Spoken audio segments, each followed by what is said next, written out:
It's another beautiful day on This Morning on ITV, and I am Philip Omo-Gupon. Welcome on board with us. You know what we do, we quickly look at issues surrounding the polity and, of course, find a way to bring lasting solutions to the problems bedeviled in the country. We have a democracy that we want to see it work. We want to make sure that machineries are put in motion to bring about dividends of good governance. Well, some will say that if we call it dividends of democracy, we could be deviating from the actualities on the ground. Well, but I think it's safer to call it dividends of good governance. All right, so I'm not alone on this show. I've got Anwar Luakba Stevens with me and Lawrence Osifo. Good morning, Arno. Good morning, Philip. Good to see you. Always good to see you, too. Absolutely. Good morning, Lawrence. You're giving a bright smile. Shows something bright is going to happen today. Of course. After all, we've been having some torrents of rainfall, but today seems to be like a bright day. Right, and it's actually great. You know, when you start with positivity, no matter what comes your way, it's just going to shove it off. Oh, I take that again. Motivation for this morning. Oh, really? We're looking into that. All right, Lawrence. Good morning, Philip. Good morning. I'm good to see you guys again. Yep. Dividends of democracy, you said? We don't know if we have democracy dividends, but let's just rest it on dividends of good governance. But that's not the highlight we're looking at anyways. What if it is bad governance? So what do you call it? Well, you can never get dividends from a bad governance. Yeah, you can. You can only get retribution and on a daily basis. losses. Let's not shy away from the truth. Oh, well. We have dividends of bad governance. Well, let's not start on a pessimistic note anyways. I believe that everything will continue to work. Yep. Thank you for joining us on the show this morning. We're here as usual. We wake up, we dress up, and we show up even in the rains and in the dry season. We're always here to analyze the issues. All right, we will be going to Lagos studio where Patricia Gabriel is standing by.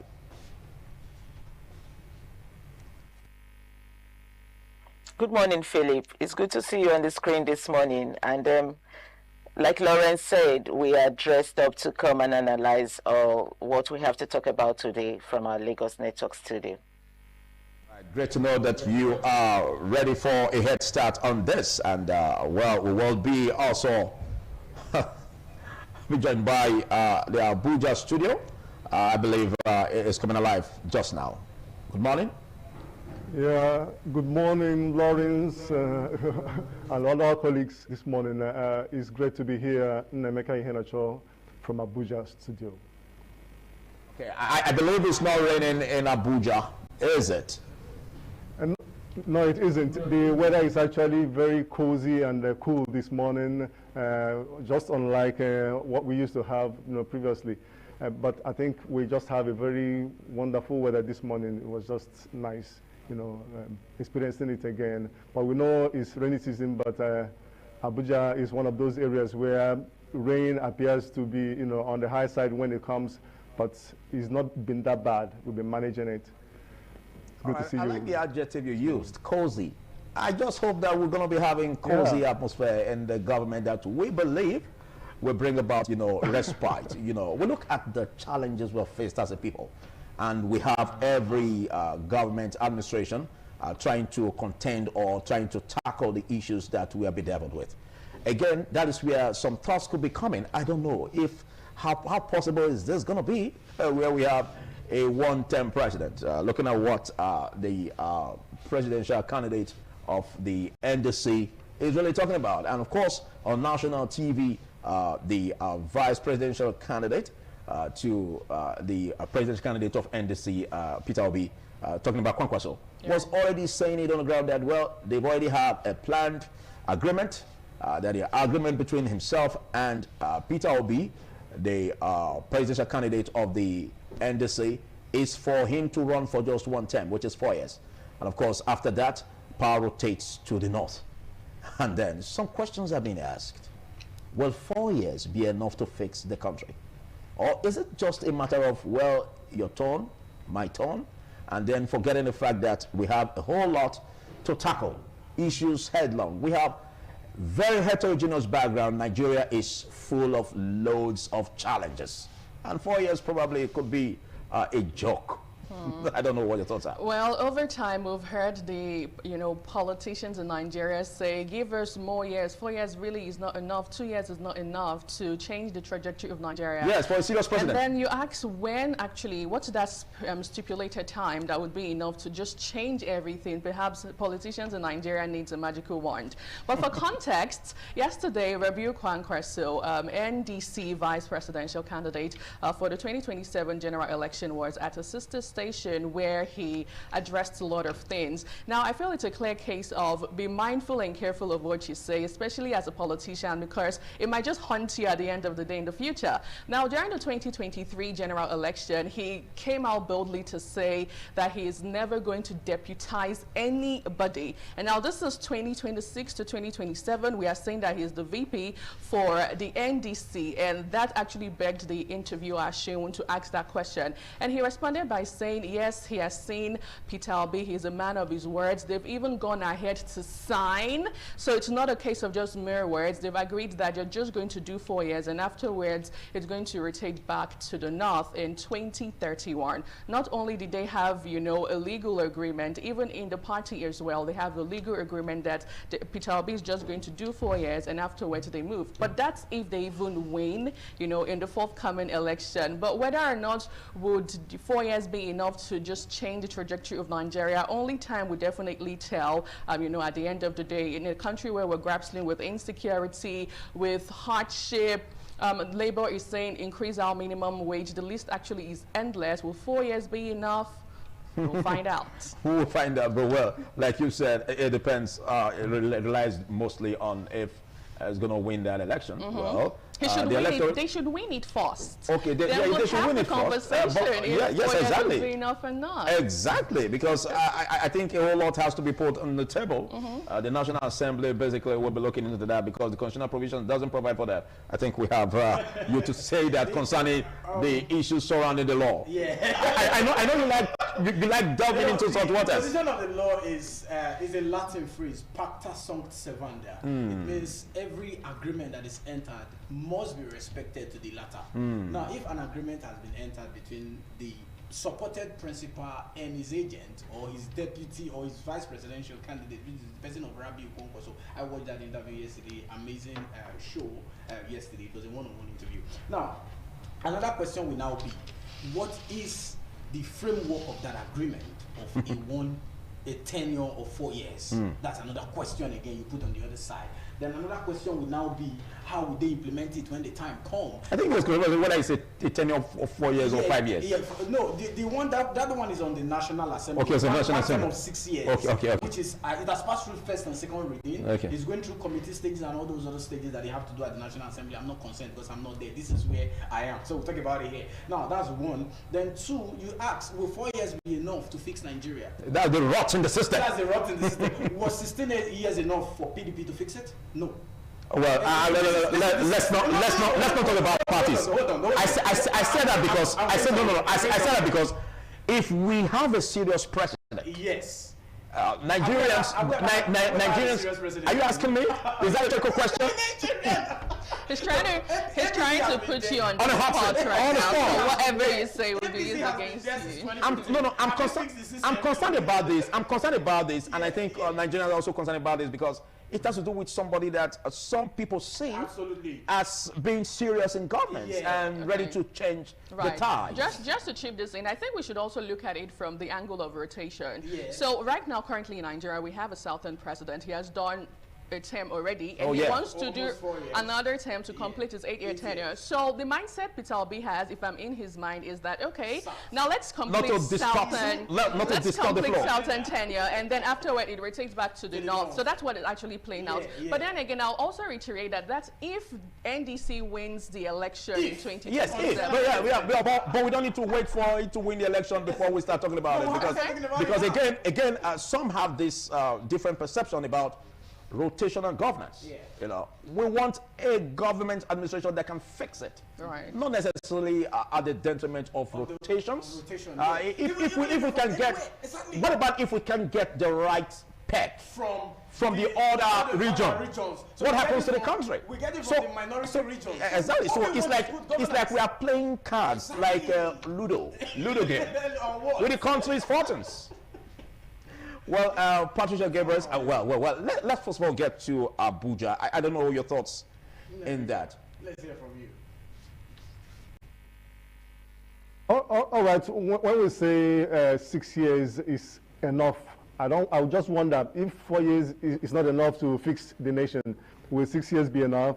You know, some of our politicians come up with all forms of promises when it is time for them to campaign and tell Nigerians what they are going to do. But it looks as if our problems, our challenges keep coming day after day, week after week, just as we have now. At the moment when we just try to, rejoice over the release of the children and teachers that were kidnapped in Oyo State. A lot of other stories popped up from here and there. And these are things that we have been looking up to government to ensure that, they curb. The issue of the death of a young lady at a minister's home. There is another death recorded in Delta State, a young girl as well. And then this fake agency issue and a lot of others. Before we are done with one, another one comes up. So discussions and other things that we tend to come up with in terms of trying to solve the situation on decisions on ground, we don't tend to exhaust one before the second one or third one comes up. But we are hoping that we are going to get somewhere in terms of, giving Nigerians what they really need in terms of good governance from those in authority. Thank you so much, Emeka. Well, sometimes I like critiquing what you say. Well, you spoke about hope. Sometimes we wonder if hope and prayer can help us. Why don't we just delve into actions and find a way to go into the nitty-gritty to tackle the problems? I believe that if we have a very varied government and, of course, a varied people that are concerned about the policies of government, it would be difficult for any administration to, play Ludo with the fortunes of our great country. Well, let's get your thoughts on that, Patricia.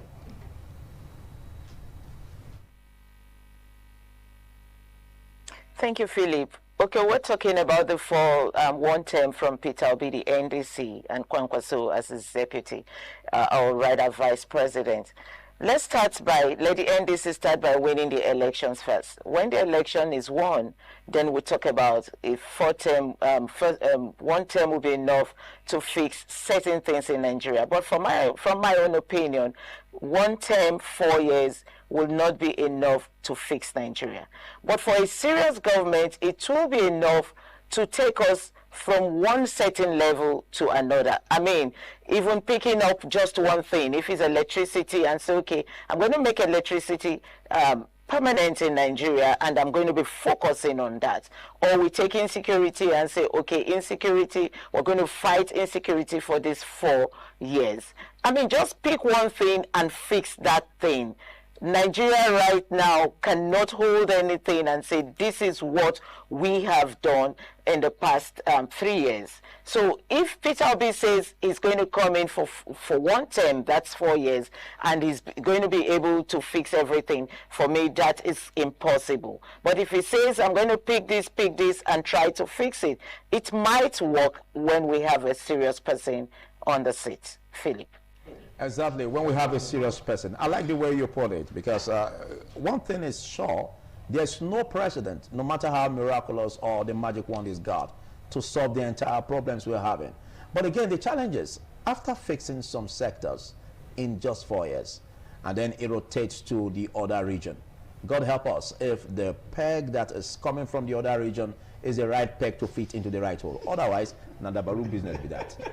Absolutely. You know, when Patricia talks about electricity, fixing or picking a particular sector in the economy in the country to fix, I just remembered a popular saying from an interesting person during the election where he said that if we do not provide electricity for you, do not vote us in for second term. Okay, so that was a mistake, I believe. That was a mistake. It wasn't a mistake. That was a slip of the memory. No, Philip, A slip of the memory.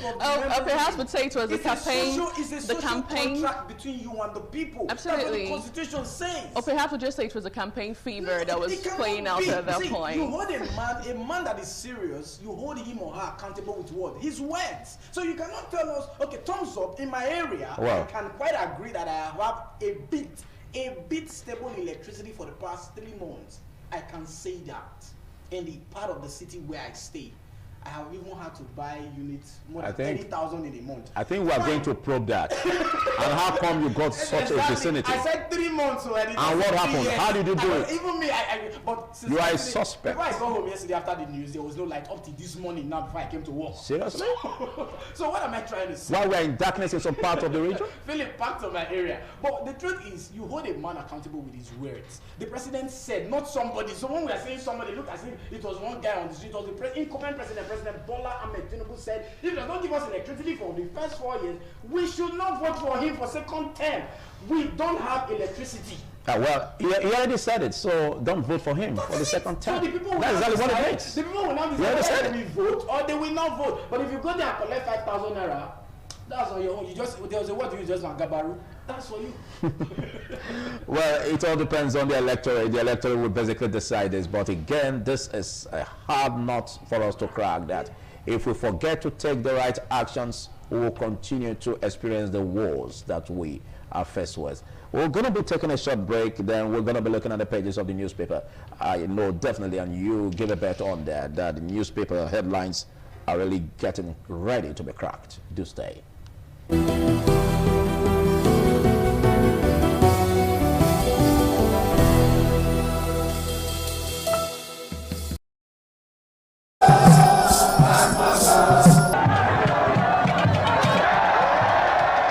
The land of Onwa is inhabited by the people with common ancestry, language, religion, economic and socio-political ties. However, irrespective of their subtitle differences in language and culture, they share common traditions. The people are known for their hospitality. Onwa traced their origin to Benin Kingdom. As a result, for a man to find a comfortable place for living, the name Onwa was derived from the largest and longest river in the area, which is known as Onwian or Onwa. It means one who makes merry in affluence.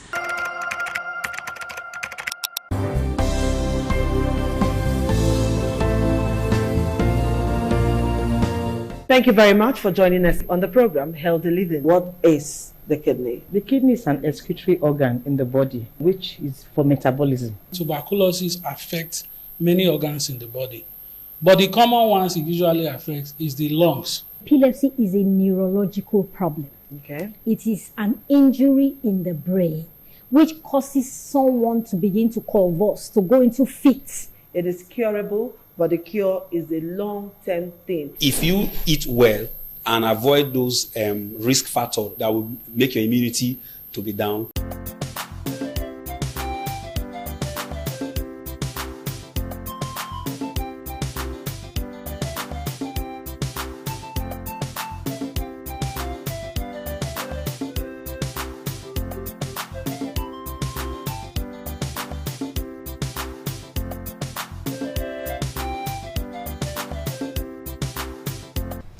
A quick one on the Guardian newspaper, and the one that is just at the top of the cover page says, First Hold Company delivers 1.93 trillion naira.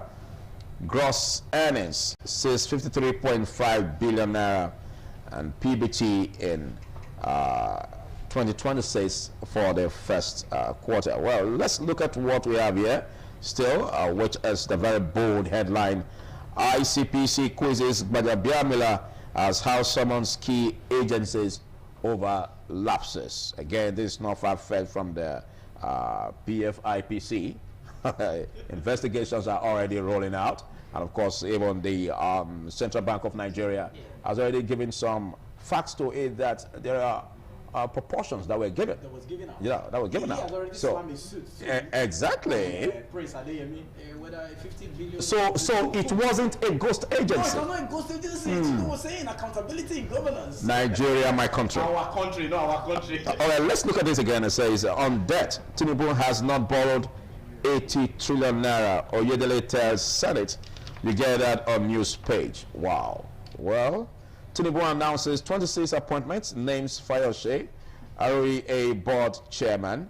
And of course, we have this. It says, terrorists using drones, crypto to boost operational capabilities, UN wants. We have a lot here. It says, group sues Umai, IGP orders over Habila's death. And ADC demands full disclosure of 7.13 trillion naira energy security expenditure. That's a whole lot. Accountability in governance is what this really direct towards. Reps to harmonize Tinubu's state police bill with Senate amendments. You get it on page 4. And of course, the one that we've been talking about. Kwankwaso confirms single-term pact with Obi, queries APC's Muslim ticket. Osun 2026, INEC begins PVC's distribution tomorrow. Wow, a lot you can say. Absolutely. Well, the Nigerian Tribune is up next. Let's take a look at that real quickly. It says PFIPC used office space allocated to OSGF. Who is speaking? HOS has that to say. Well, subwriter says CBN opened 2 foreign currency accounts, but they remained inactive. Representatives invite finance, justice, budget ministers, IGP, FCC, RMAFC chairman, others. Bajabiamila appears before ICPC on page 3. Away from that, police detained 4 cops over extortion of ICPC chairman. Quite hilarious. Now, this news is currently trending online. Imagine, right, Lawrence and Philip. So imagine a police officer, 4 of them actually, they were extorting, I think, of 53,000 naira from a man, and they didn't even know that this particular guy is an ICPC chairman, and now they've actually been detained for that. So it's a warning. It's a warning. It's a big Every warning. day, we call that every day for the thief, one day for the owner. Absolutely. We had this conversation inside the vehicle. We were like, if the governor should just dress without formalities, policemen will collect Roger from the governor in this country. Yes, now. They will. Trust them now. It's their common nomenclature. Yes, that is their nomenclature. Yes. It's what we know them to always do. Anyway, there are those who would say, well, you can't really blame them because their welfare package is not really welfaring. Okay. Perhaps if they are being paid when they Does should that be give paid, wrong? or Does that paid well, taken care of well. Not a situation where a policeman would be buying his own uniform, buying your kits and everything. What do you expect? we understand that, but that doesn't give room for corruption to thrive. But I'm just saying. It doesn't give room for corruption to thrive. Right. They were not on legal duty. Well, they mounted an illegal checkpoint at Banex Avenue at Mitama. We'll take them to court. Well, And you see the judge over there. It was an illegal duty. Okay. The CP of the Federal Capital Territory confirmed it yesterday that they've closed from their duty. They now went to mount the checkpoint somewhere else. It's just like you and I now, we are done with this program. Later, somehow, we're not going to start doing. I don't know if you understand what I'm saying. No, you, both of you. I'm not involved. no, not me, please. Certainly not me. Okay, well, away from that, it's really quite hilarious, but I just felt we'd talk a bit about it. Now, it says Dangote marketers feud hits fuel supply. Consumer bear the brunt on page 5 of the Nigerian Tribune newspaper. Away from that, on the foreign scene, it appears the UK has a new Prime Minister. Boham, new UK Prime Minister, unveils 10-year plan, begins cabinet overall on page 17. Many feared dead as boat capsizes in Jigawa on page 2, quite a sad one. Health, just 30 minutes of inactivity may raise cancer death risk. He was speaking according to researchers. And finally, on the front page of the Nigerian Tribune, it says factional crisis, fate of nearly 3,000 PDP, LP, SDP candidates uncertain. Parties upload Guba State Assembly list to INEC portal. Well, that's all time with perimeters on the Nigerian Tribune this morning. Okay, let's see what we have on other of the papers. What do we have with some others? The Punch. The Punch is saying, leading with how CBN opened domiciliary accounts for Quantum Agency. Talking about the FPIPC, that's the DME's agency. So even the CBN opened a domiciliary account, not a Naira account now, a dollar account for that agency. All right, above the masthead, inflation above 30% in 19 states, Federal Capital Territory, despite national easing. Life sentence for Ansaru commander linked to Oyo abduction. So yesterday, the court have finally sent the Ansaru commander to life imprisonment after the case was decided in court. First Court Code delivers 1.93 trillion naira gross earnings and 653.5 billion profit before tax (PBT) in the first quarter of 2026. And below that, on page 26, Obi signed one-term presidency accord. Who is speaking? Kwankwaso is talking. 143 firms battle for 50 oil blocks today. I have the full details for you on the other program, Business Roundabout. So just stick around. I'll tell you the 143 firms battling with those 50 slots to bid in the Nigerian oil and gas sector. And also above that, we have lower chamber summons SGF, IGP, AGF, Accountant General, Budget Office, DG, ROM, AFC, others to Thursday's plenary, not far-fetched from the DME's agency. All right, Philip, what do you have next? Well, I think we'll be running off with just a headline from the Nation's newspaper, and I want to really talk about this because it brings an end to someone who has been seen as a dictator. How Abacha died by archery.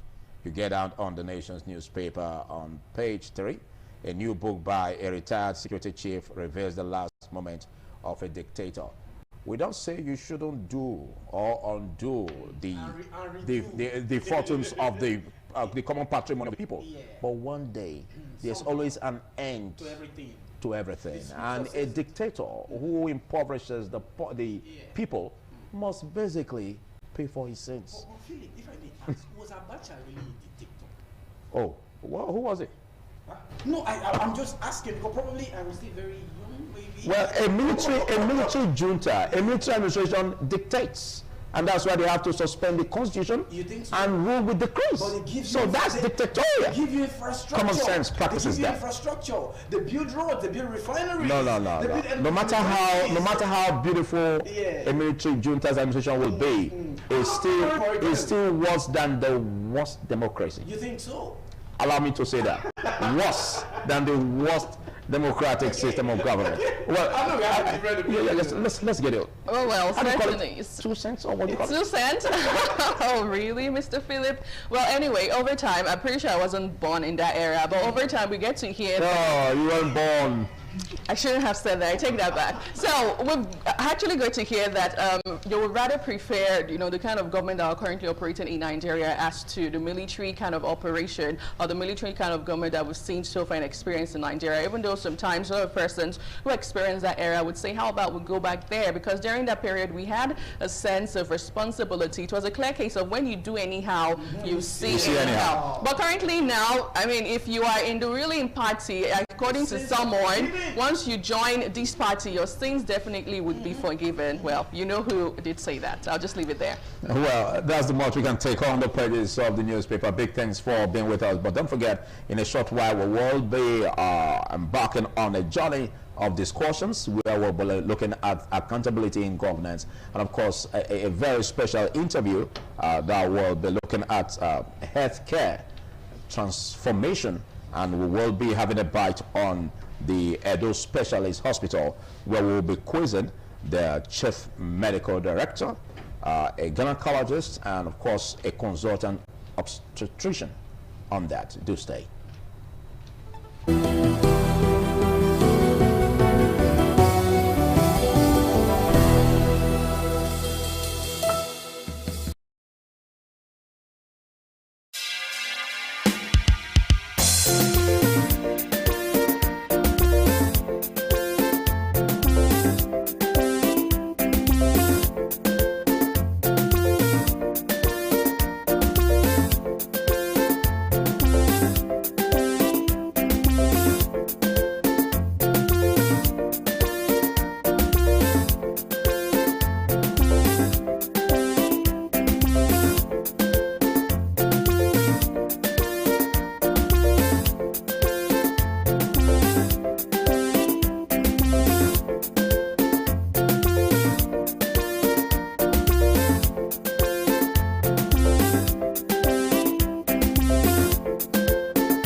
Some days, there comes the Uge Mobile Festival, which the Oba celebrates outside the palace gate.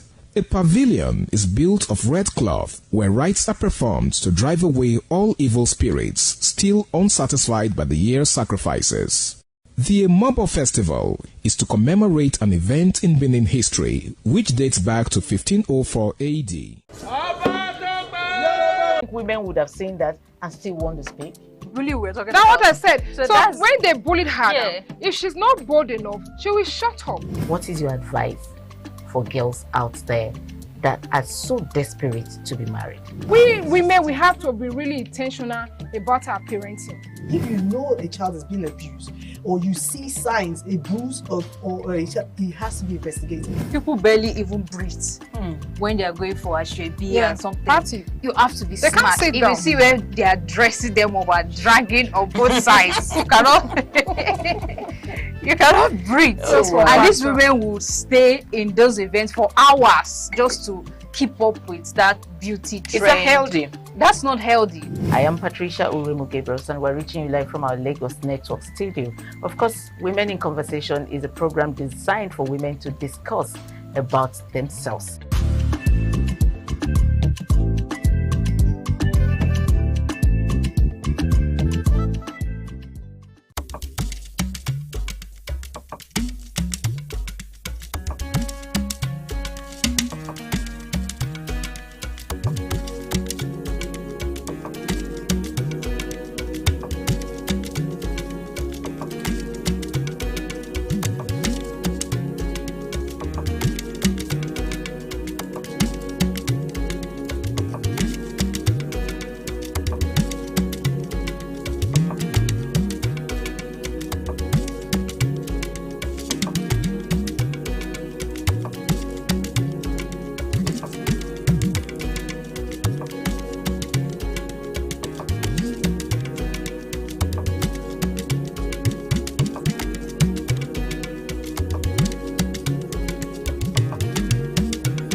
Onwa is rich in culture and traditions.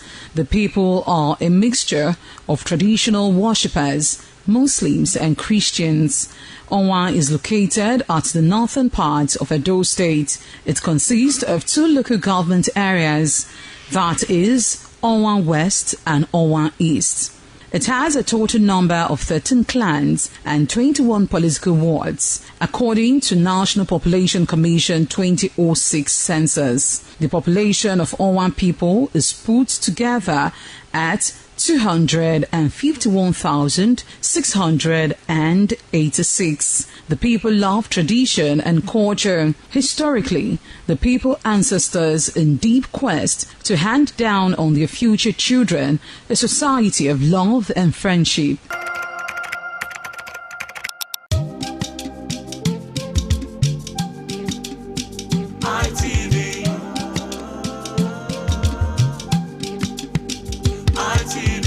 ITV, certainly the best.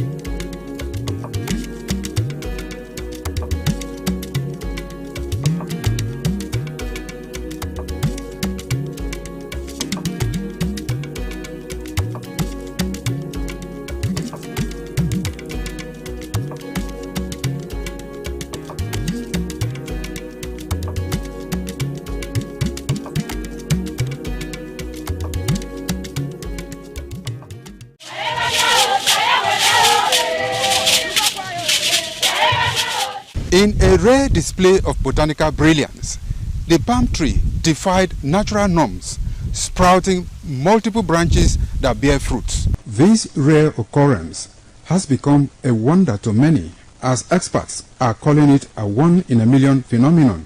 Could this multiple-headed marvel hold secret to agricultural breakthroughs, or is it simply a freak accident of nature? An agronomist with Nigeria Institute for Oil Palm Research, NIFOR Benin. The strange palm tree also raises issues of a blend of science with human interest and cultural significance for maximum impact.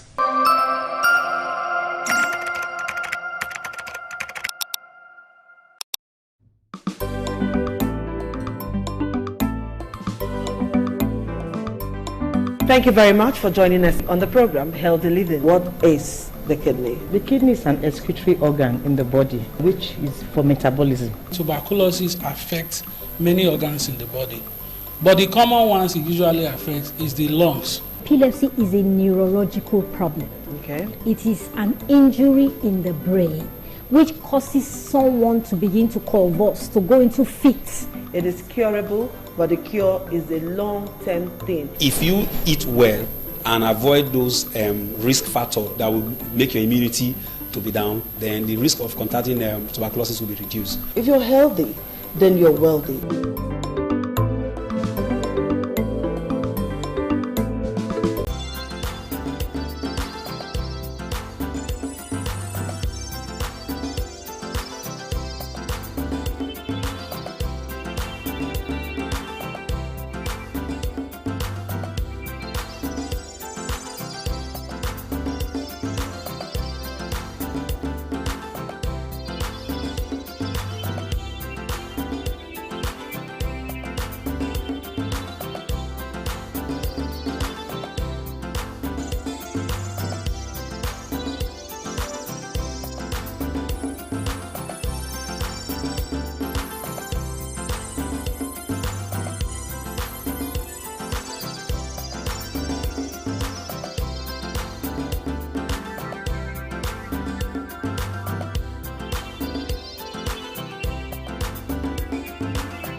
The Ugewe is the final ceremony of the series of festivals. It is one of peace and lightheartedness, following the more solemn of the ritual year. Ugewe is the festival of the Ewe leaves, a symbol of good luck and joy. It is the most popular of all that heralds the dawn of a Benin New Year, new vow, newness of life and freshness of life, and a new hope for the future. In the evening, the Ewe leaves are presented to the Oba of Benin in grand style in a colorful ceremony. The Ihogbe Society, amidst singing and dancing, bring the sacred leaves that symbolize good luck, blessings, peace, and prosperity. Each of the senior members of the Ihogbe proceeds to give the sacred leaves directly to the Oba of Benin, and others put theirs at his feet.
Transforming healthcare is our focus today as we look at Edo Specialist Hospital.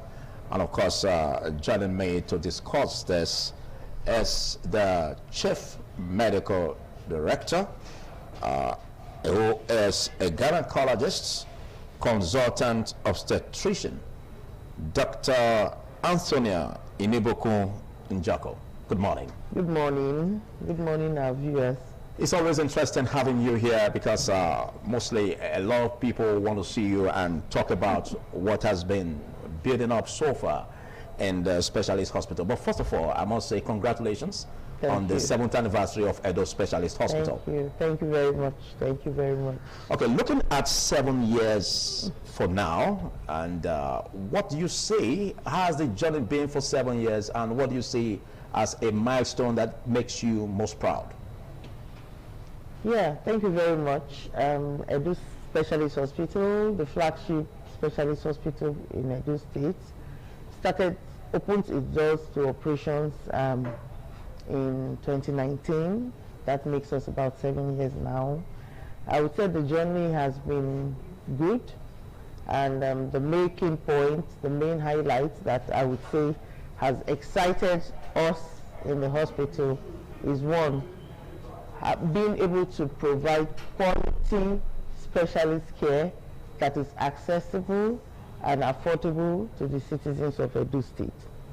One of the high points of making it affordable and accessible is that not too long ago we got onboarded into the National Health Insurance Agency platform, and now a recognized hospital for CMOC, which is Comprehensive Emergency Maternal and Obstetric Newborn Neonatal Care. So all of this makes it very accessible to the citizens of the Edo State across all cadres. So that's one of the things that makes us happy.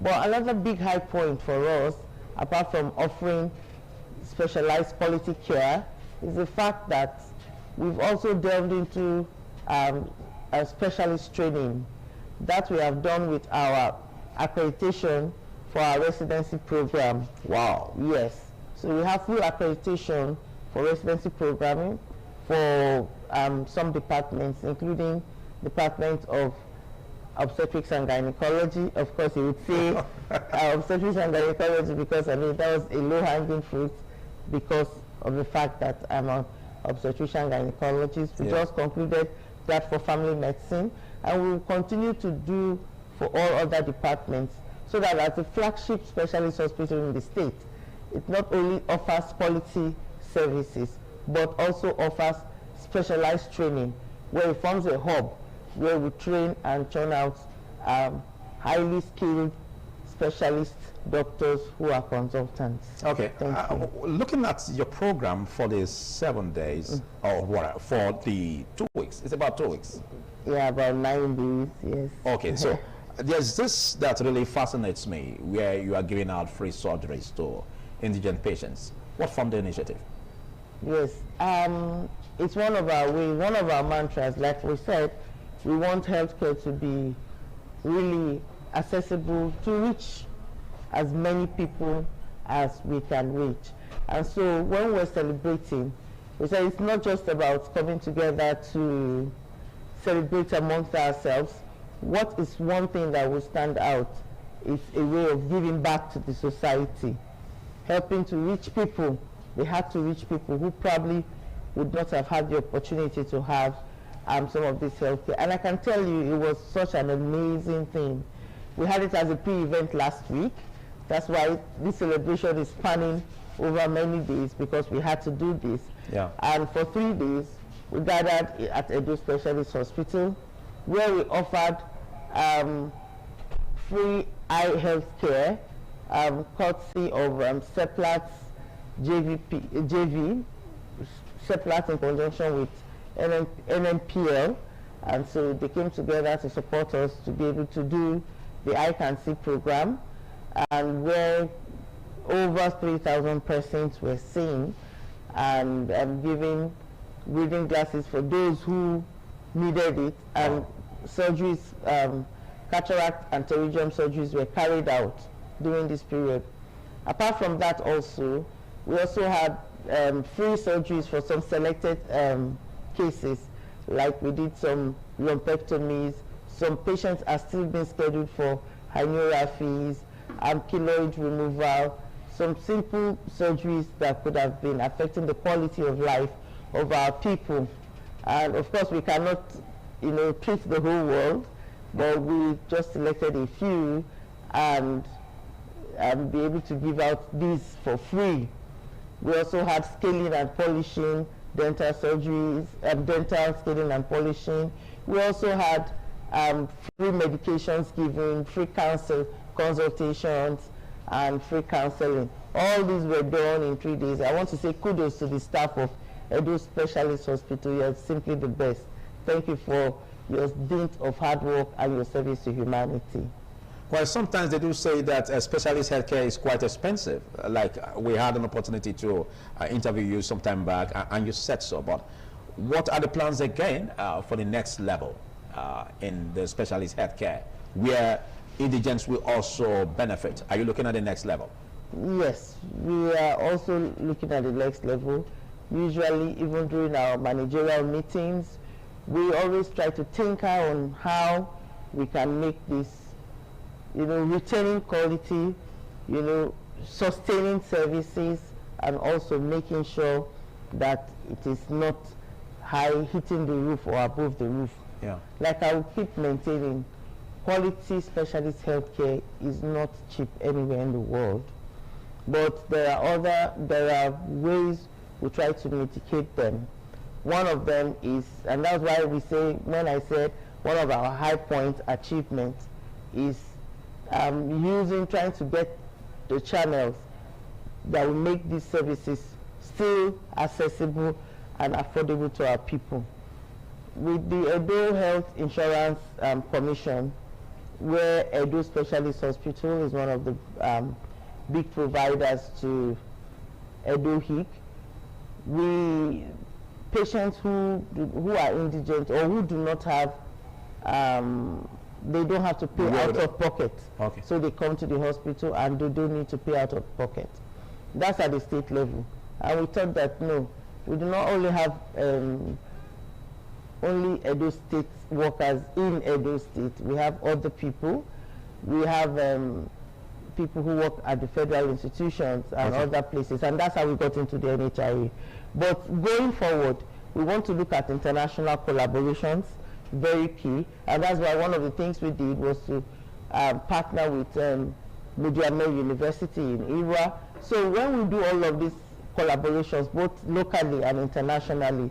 We believe that such would try to bring down the cost of accessing healthcare while retaining the quality of healthcare. Also, research is one of the high points we're looking at going forward, because, you know, doing all of these things, researching into what are the things, what are the key factors that influence the health of our citizens is also very key. So that's one arm we intend to develop in the future at Edo Specialist Hospital. I know basically going forward you are still on the week and of celebration. Yeah. Your final words as you look towards the grand finale of your program. Yes, I just want to use this opportunity to say thank you to the very good people of Edo State for being with us in these 7 years, and we know that we're going to continue to be with us going forward. We also want to use this opportunity to thank our amiable governor, distinguished Senator Monday Ukpehudu, and his executive team, who have made sure that that hospital remains standing and standing well. In terms of the support we have received as a hospital, even the healthcare workers, Governor Ukpehudu, thank you for all you're doing in the health sector, right from the primary health care to even the tertiary health care. We know we can only expect more. And to my staff at Edo Specialist Hospital, thank you for being there for the people. Continue with your days of hard work. The Lord will only bless you, bless the work of your hands. And to the people of Edo State, please do not forget us.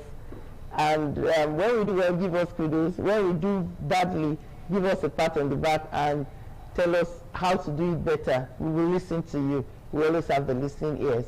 And also, continue to support us as we've always done throughout this week. Like today, we'll be visiting the Correctional Center. We'll continue our medical outreach at the Correctional Center.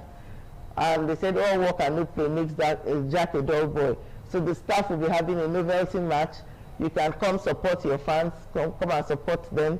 You have all the nurses amongst them, so it will be a very good novelty match. And we also have our grand finale award ceremony on Friday, come the 24th, all happening at Edo Specialist Hospital, where we would celebrate and showcase what we have. And we're going to be launching some of our services. We are going to be launching our IVF services. This is one of the things we have achieved. It's one of the high points we have achieved in this last 7 years. The government facility have its own IVF facilities. Kudos to the government of Edo State. Kudos to all our supporters. Kudos to the Honorable Commissioner of Health and all in the health space. So we're also going to be launching our premium services, which includes the wards and the lounge. And we're also going to be opening up the building that we're going to be using for our NHIA. Since we have gotten onboarded into the NHIA platform. All this made possible because we have very, very strong support and political will from the government of the day. So thank you, Edo people. We are here to serve you, and we'll continue to strive to serve you very well. And together, we'll all have a very healthy, workable health space. God bless you all. Quite to know that in just these few years, your dogged administration, as the Chief Medical Director, has pushed to high heights at the Edo Specialist Hospital. Big thanks for taking part on this. And that's the much we can take on this interview. We've been speaking with the Chief Medical Director, Edo Specialist Hospital, Dr. Antonia Iniboku Njoko, who is a consultant obstetrician and gynecologist. Thank you for being here. Thank you, thank you. I appreciate you. Thank you, our viewers. All right, we'll take a short break, after which we will be looking at accountability in governance. Do stay.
Benin Cultural Dance, a unique dance and quality dance steps of the Benin people. This dance is a vibrant mix of traditions, arts and beliefs, deeply rooted in the country's diverse ethnic groups and their rich history. The dance has artistic expressions depicting the people's history. Benin people have been famous for bronze and brass work, some of which is said to date back from the 13th century, especially ivory and wood carving. In Benin, the people dance to show respect, honor, dignity, which they honor. They dance to show royalty, as naids are seen in their numbers round their body depicting the symbol of kingship. The threat of global warming is real. You have seen the destruction of lives and property as a result of incessant flooding. Make the environment a conducive place for all to live in. Stop polluting the environment. Protect the environment today. This message is brought to you courtesy Independent Television and Radio.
days, there comes the Ugemobo Festival, which the Oba celebrates outside the palace gate. A pavilion is built of red cloth where rites are performed to drive away all evil spirits still unsatisfied by the year's sacrifices. The Emobo Festival is to commemorate an event in Benin history which dates back to 1504 AD.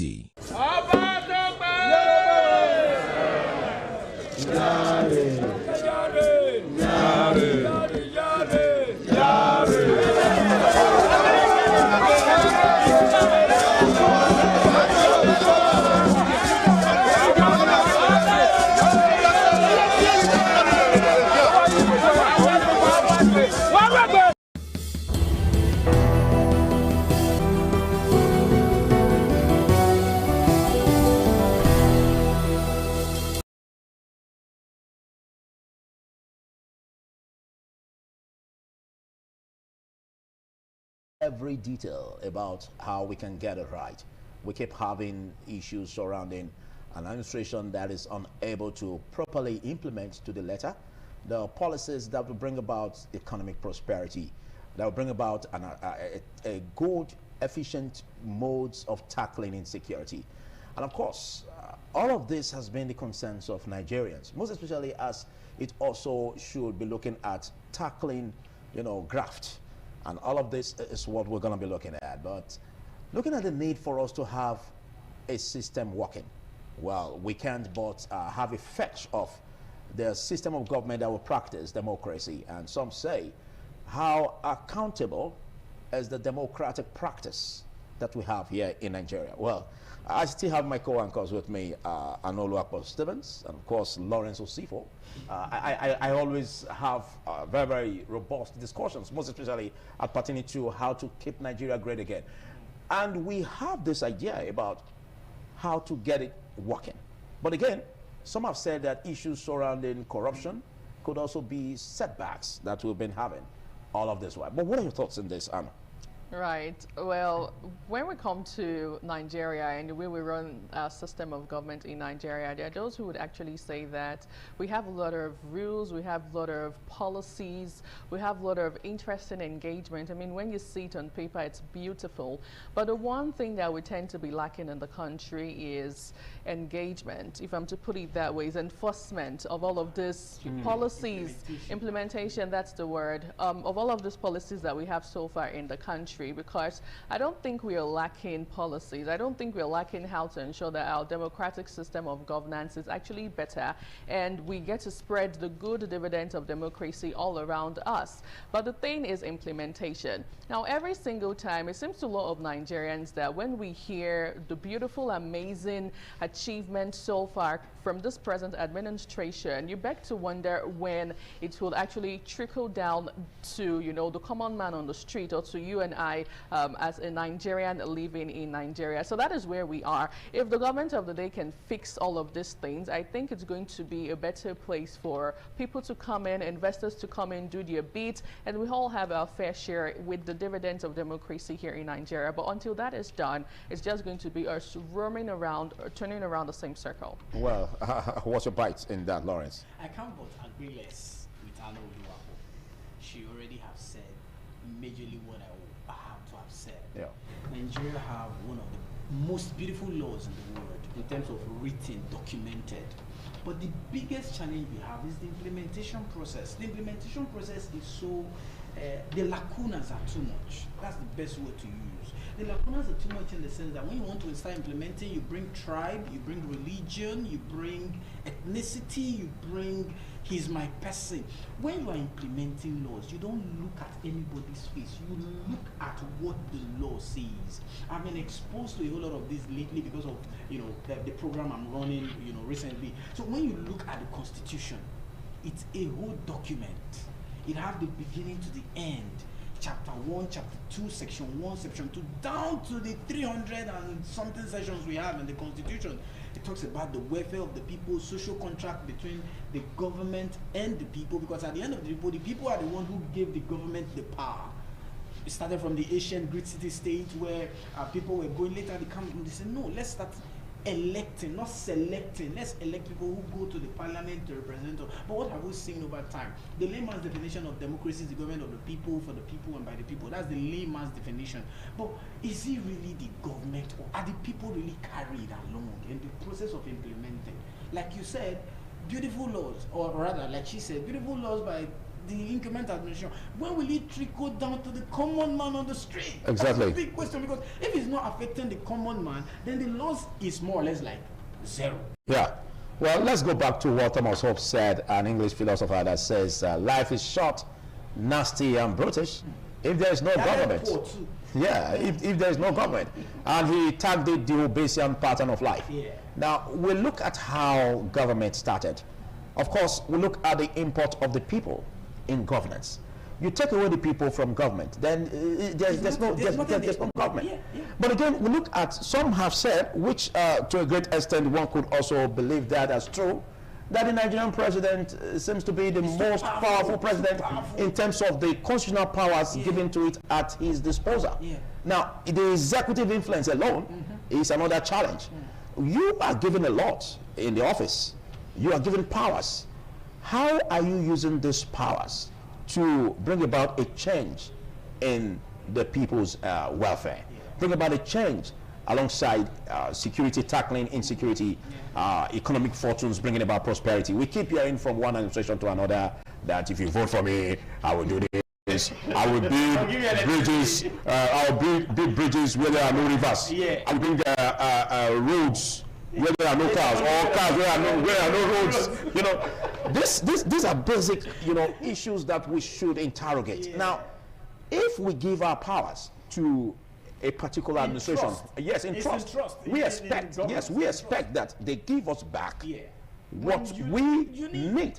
And how accountable are they? A very big challenge is that aspect where, although it was brought in by the then military president, military head of state, administration, Ibrahim Badamasi Babangida. I'm talking about the, what they call it now, this aspect of, no, this aspect where you humongous amount is given to the governors, you know, without even budgeted, not being budgeted for security. Thank you. Now, that again needs to be looked into.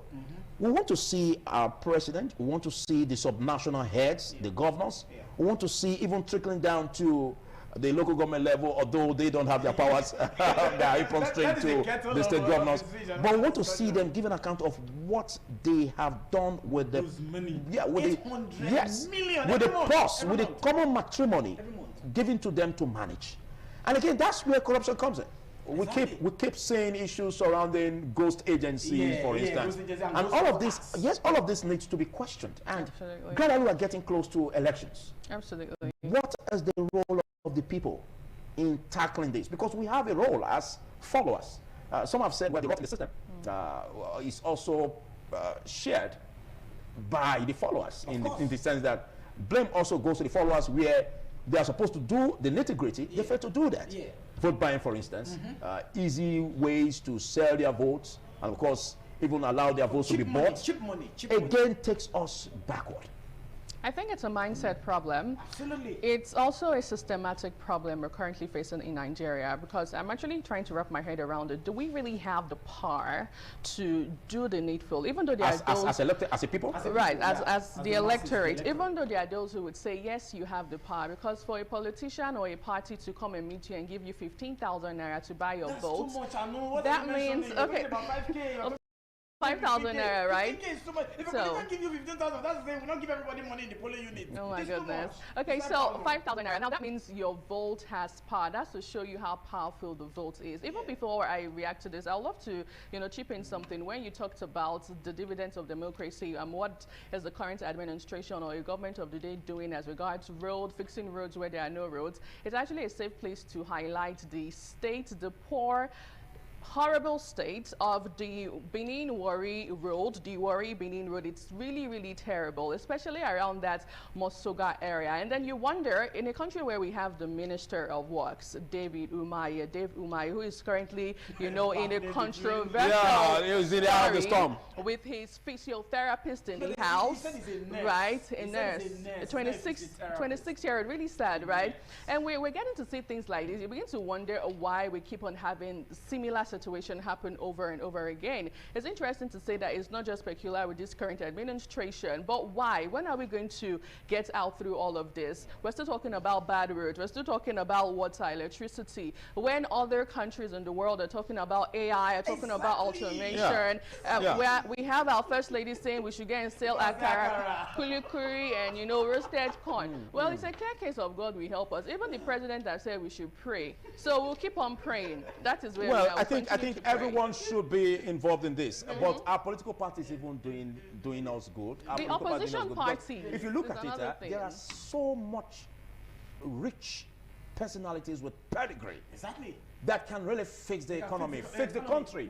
But they don't have accessibility to getting a way to becoming candidates of the political parties. They don't, because it's for money bags. It's for money bags. Right. If we are to put round pegs in round holes, we have it. We have it. But again, our political parties helping us. The humongous amount of cost to get a ticket, nomination form, is another challenge. And again, they will basically, spare me, it's my opinion anyways, but they will basically want to put in someone that they can maneuver. Exactly. They will basically want to put in someone that can help them to steal the common patrimony of the people. And that's where we are. Yeah. That's why we are still where we are. You see, it's really disheartening that even the people themselves, they are not ready. Not everybody, some of them, majority of them, they are not ready. Because if we're ready, we know what to do. Now, earlier, I painted an example of my area. For the past 3 months, we've been having stable electricity. Don't be too happy about it. No, exactly. That's where I'm going now. Exactly. I believe, as you just said it earlier, they took the light. I'm running somewhere. Now, do you know people in the area? Oh, they tried. This is something they should give to you on a norm because you're paying for it. It's daily not basis. free. I've recharged more than 30,000 naira in 1 month. Yeah. Because you give me electricity, I pay. Thumbs up, guy. Thank you so much. Thank you, Lawrence Osifo. Big thanks, Anolu Akpo Stevens. Well, that's the bite we've taken so far, but we will be taking a short break, after which we will be having discussions from the Abuja axis. Do stay.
What does one do with a bunch of memories?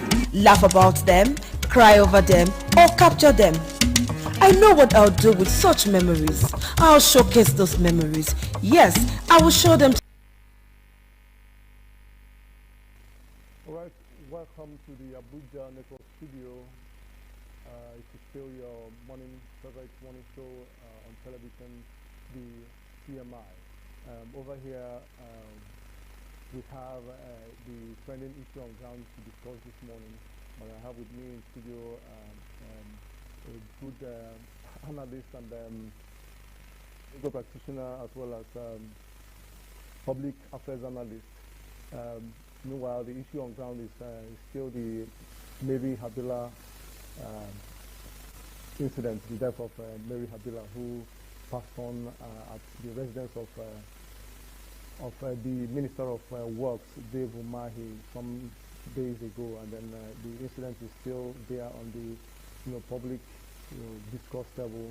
A lot of issues have come up, allegations and then counter allegations, and then all sorts of things are coming up. And like I said, we have a guest in the studio who will help us make more sense in terms of discussing this issue further.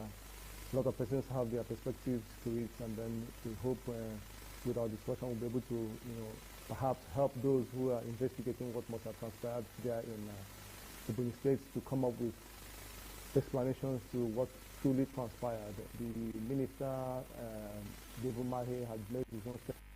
Here, the other who allegedly was working alongside the late Habila had also made her own statement through an affidavit.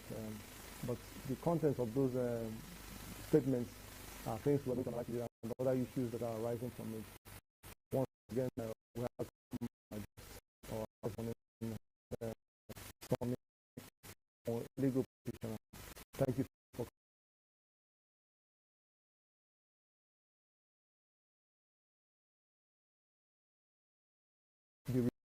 the other fields and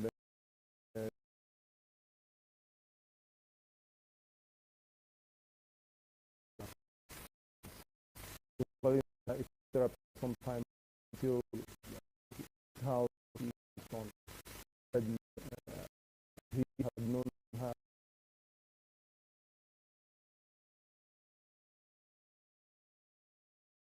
Even the girl had a medical issue ahead of her. Those are just perhaps find it difficult to really digest and understand what transpired. That's the essence of talking to you this morning. You let us know your own perspective to what has happened so far in terms of investigation into the death of that young lady who they say they found her body naked at the point of picking her up from the house. Well, thank you very much. First of all, I want to make my sympathy and heartfelt condolences to good members of the family and Nigerians. Nice rest in peace. Now, firstly, the doctrine of the last sin in law has been established. Because every Nigerians now know where she sinned last, where he gave or made president in the village of Ola. And the explanation by the minister is bullshit, pure bullshit. He's trying to make the facility of Nigerians. He has to his best to take me to court. Application with court. So, but that explanation called me. I was discussing with my boyfriend there.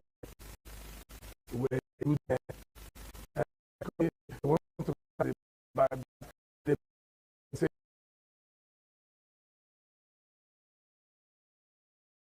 in a moment you all have right like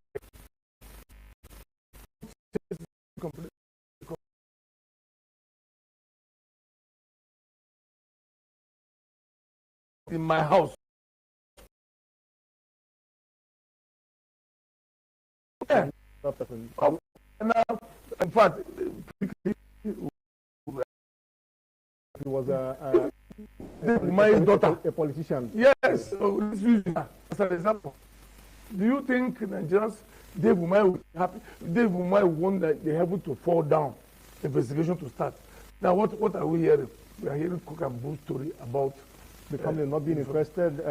In fact, if I have my way, you see the father of Mary Kabila, and the girl in question and Dave Umahi. These are 3 primary suspects. How? Yes. How will you When the father came up and said, I don't want autopsy, we should end it like that, this and that, there's something to that, to it. The girl, I read her affidavit, she wrote the story she told in the affidavit. She was in another room, and what the girl was in another room. These are stories that touches the heart. So there was no substance. There's nothing. They know. Does it mean she needs to be questioned? Of course. You see himself, Dave Umahi, and the father. Those are the 3 people you need to call and police interrogate them heavily. First of all, Dave Umahi cannot be sitting in that seat and telling Nigerians, Nigerian sensibility, telling Nigerians he has a team of lawyers will go after everybody. What type of rubbish is that? See, what team of lawyers? With our money, Nigerian money is the team is talking about. I just pity the young girl, unfortunate girl. This is not the first allegation of death linked to Dave Umahi. The fact engineers has not been. They came up with the remains. And when they analyze, these are not the people. See, today, government refused to investigate. He's talking about coming for debate, going for debate. Now, we are debating now. He has run away. Let him come so and let us start with Kabila. Death. We want to debate it very, very well. How can a 7-minute somebody die in your house, and you cannot give a satisfactory explanation? Cajoling Nigerians. If you talk, my team of lawyers go after you. What type of team of lawyers is that? That will go after Nigerians. There are also reports that she was on official duty in that apartment right now in your house. Official duty, people are wondering and asking, should it the Bonny State or in Abuja? Are there things that are not clear enough here for my brother, people to understand? There are a lot of things behind. The girl is in a house in Abuja, official duty. You go to the village, official duty. All what I'm trying to say is this. Dave Umahi knows what and what. Only Dave Umahi and God can explain what happened to that innocent girl. Because I cannot see why that pretty girl should be a personal nurse. What of the men? Don't you have men that will be a nurse? I don't want to go to that area, please. We all Nigerians, look, we are matured enough to know what happened, to know the relationship between him and the girl. We are matured enough. But my anger or my worry is that, unfortunately, the girl died. I wish all these things and she's alive. I'll be happy that she's alive. But today, the young girl, have you seen the picture? Pretty girl. I've never seen a pretty girl like that girl. Who is now a nurse to a minister, who will be going from Abuja to a village. Wow. There are insinuations. There are insinuations in some quarters that, in fact, even the minister himself mentioned the fact that people are politicizing this issue. They are trying to make something out of where there's actually nothing. A natural death that happened after someone who had taken ill for some time. Eventually, perhaps when they couldn't take care of the situation, but people are politicizing this particular death. Perhaps it is about Umahi's ambition in future and some political position at this point in time. What are we politicizing? One, I will rule the fact that this girl did not die in his house, or somebody did not die there. So what are we trying to politicize? If you have an ambition to be the president of the world, it is his own business. And anything happens in Nigeria. Political enemies can just... what about political enemies? So, did Dave Umahi that the girl actually died in my house? So what are we politicizing? Did the girl not die? Let's just tell Nigeria that the girl, or bring out the girl out and say, look, this is the girl, she did not die. Then we will not apologize to him. And not for you to come and say we are politicizing. Politicizing what? What must everything enter politics? Because Tinubu government refused to ask him to resign. By now, he ought to have resigned and face the full wrath of this allegation and face it squarely. The attorney, the Inspector General of Police, I don't know why he has not gone to arrest David Umahi. He ought to have been arrested. Forget about his singing. If this had happened to El-Rufai, do you think, I'm sure El-Rufai, only God knows who he is. Now, it happened to a serving minister who is singing on your mandate. That is all the credential he has on your mandate. If he was against the government of the day, assuming Dave Umahi is in an opposition, and this will happen, where do you think it will be? Supposing this will happen to Peter Obi, somebody died in his house, where do you think Peter Obi will be? Today, it happened to somebody who even happened. It's Nigerians.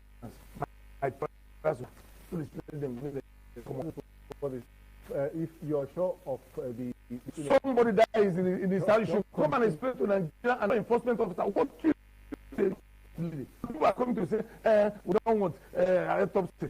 And this has gone beyond the father. That's what I wanted to ask. On this issue now, death is appears it's now sort of the state taking charge over, the particular issue, trying to find out what to do. So the families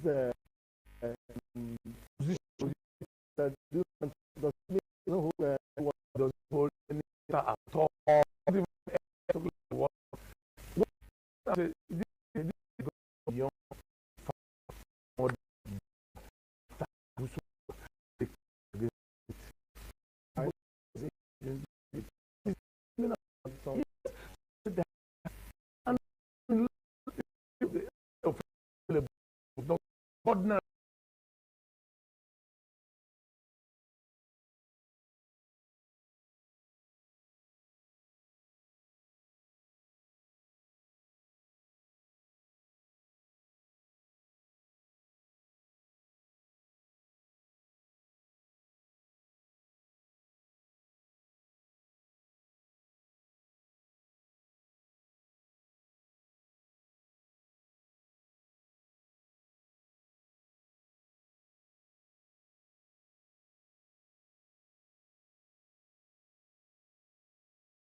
Was the day she died?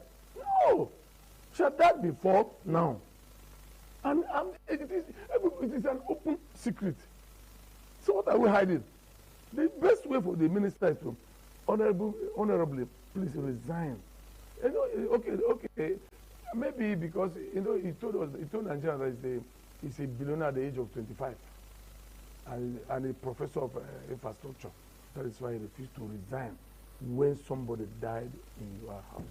God forbid, if it happened to his daughter, will it be the same way? And somebody is being accused. It will not be the same way. So let's take a look at the investigation again. Police are those that are in charge of this. How far do you think they have gone, or you think they are not doing enough, or do you think the time again is of the essence? The best way to, if you want to handle this, is to set up an independent investigation body to truly, why Dave Umahi step aside as a minister, then let them have an independent body to investigate this matter. With that, the Nigerian government will be making a statement that, look, our lives matters. If today anything happened to me, and even if I'm dying, I should know that yes, the Nigerian government will protect me. We need to protect this innocent girl that died. Any way she is, she'll be grumbling that the state left him or left her. So it is not proper for us to continue what we are doing. The federal government ought to set up a body while Dave Umahi is asked to step aside. Let us find out what happened. That alone, the government of Tinubu will get met. That yes, he can protect me. Request that the farm was for the official in line with tradition and customs. In line with let me talk to you. When she was alive, why didn't they protect her? When she was jumping from the Dave Umahi house in Abuja to the village, why didn't they protect her? The father should go and sit down. It's about custom. What type of custom is that? What type of custom? We want to know what a young girl's body should not be kept. You know, they are left unburied as in for a long period of time. The circumstance upon which this young girl died is what we are asking. We are not saying that she's too old or small to die. People younger than her died. People older than her died.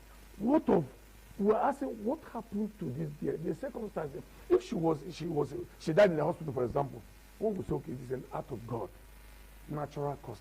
But she did not die in the hospital. They started telling us stories, how she went to open the tap, how she carried bucket to go and bath, she was bleeding on the nose. These are stories that people are telling us. They're not supposed to tell all these stories. The story, the proper story is that to find out what actually killed this girl.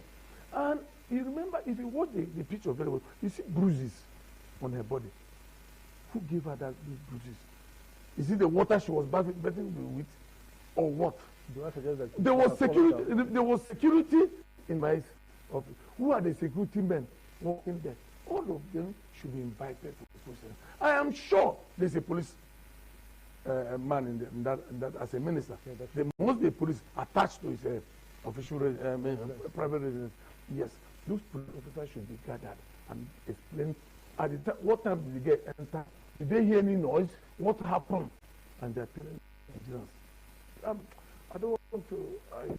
I'm not happy. With the passage of time, how important it is to investigate things. Are you saying that enough is not being done? Nothing is being done. When I use the word enough, nothing is being done. And what we know, in Abakaliki, we know there's nothing. You know, we've had this kind of incident. He died some time ago in a circumstance that people really understand. That was the popular Mohbad. Yeah? Mohbad, yes. Went through this. It took a long period of time before the results came out, and then it appeared nobody was held, accountable for what transpired, how he died. Yes. But on the other side, it looked as if something was fishy. For a young guy like that to just die. Yes, like I said, much about Mohbad's story. I heard it, but I'm also conversant with that story. However, the one at hand is the issue of this. It took a long time. That's what my yes, it took a long time. But my concern is that one, some people were that professor of infrastructure or professor of civil engineer, whatever he is, he should step aside and allow independent body. Him stay in that office. He can use his position to influence investigation. He can. That is where the worry is. Yes. He should step aside while independent body is being conducted. What I mean independent body, I mean true Nigerians. Not to go and get through phone call, a lot of things will happen. You see, at the end of the day, what is happening, since the government is quiet about it, they will sweep it under the carpet. But the minister you are calling is stepping aside. The minister that we know has kind of busy. Busy doing what? He's working. Somebody died? Say, what is he working for? What is he working? Working to prepare himself to be president of Nigeria? What is he working that others cannot do? What type of work is he doing? Is he the only Nigerian? Is he the only man from Ebonyi State that can do it? Is he the only civil engineer from Abakaliki? What is Dave Umahi? I mean, I don't want to talk about we know much about him. Now, see, our worry is that this is not the first death linking him. If this is the first, we say, okay. 5 engineers, what happened? Stories, there are a lot of stories about it. But everybody kept quiet and swept it under the carpet. 5 engineers. Almost a nation. Now, a girl, a fine, beautiful girl, a nurse, or a physiotherapist, whatever he is, she is. Died is a human being. Whether it's a cleaner or whatever he is, she is. Died in such a mysterious circumstances. And we are saying we should not investigate it. And we are like, after it's just one person. I heard what somebody say, it's not only one. So, it need to be 100 before the government take action. That alone should even trouble the president and commander-in-chief. Tinubu.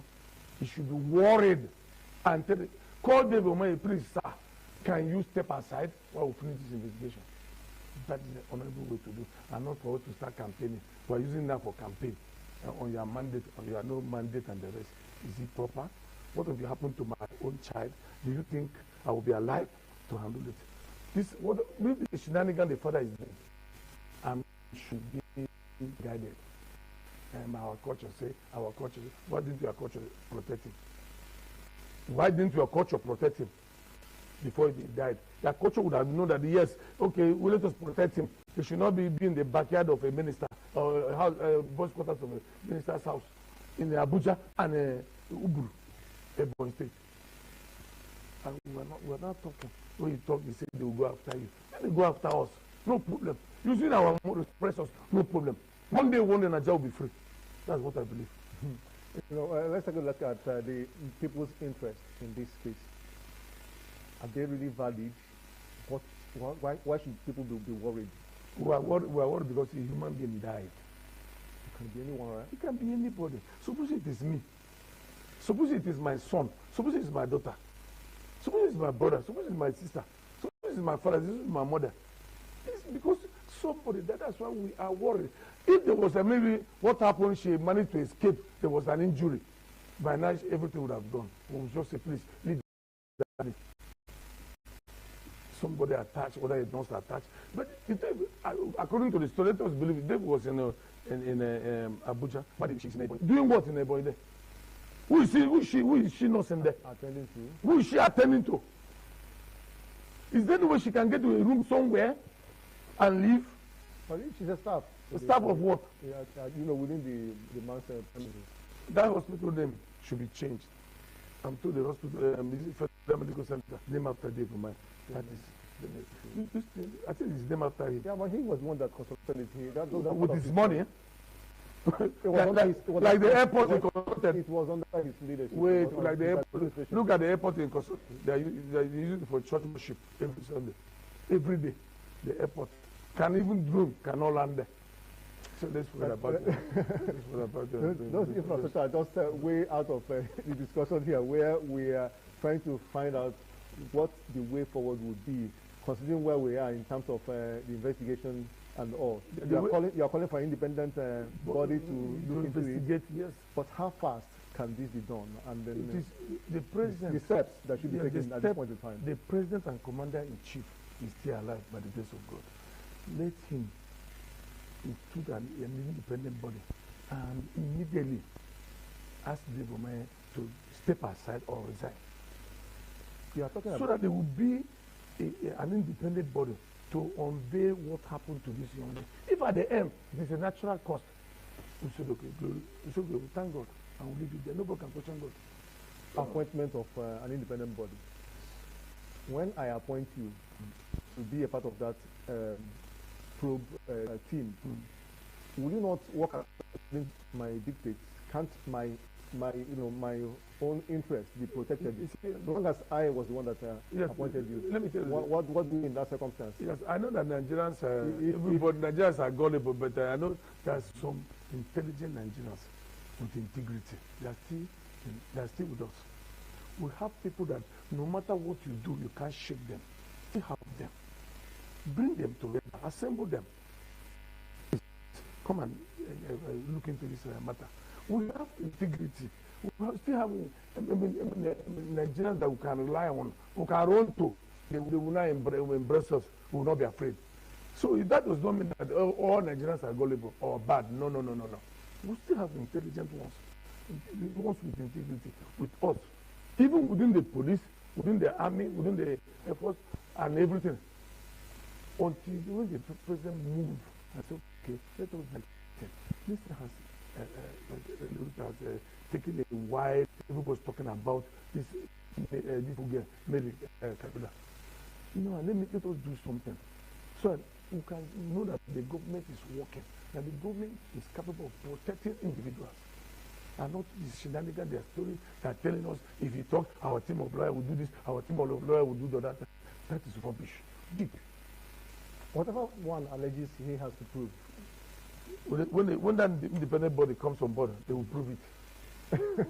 Well, yeah, there was this the story about a judge who found out that one of the defendants appearing before her appeared to be a friend of hers.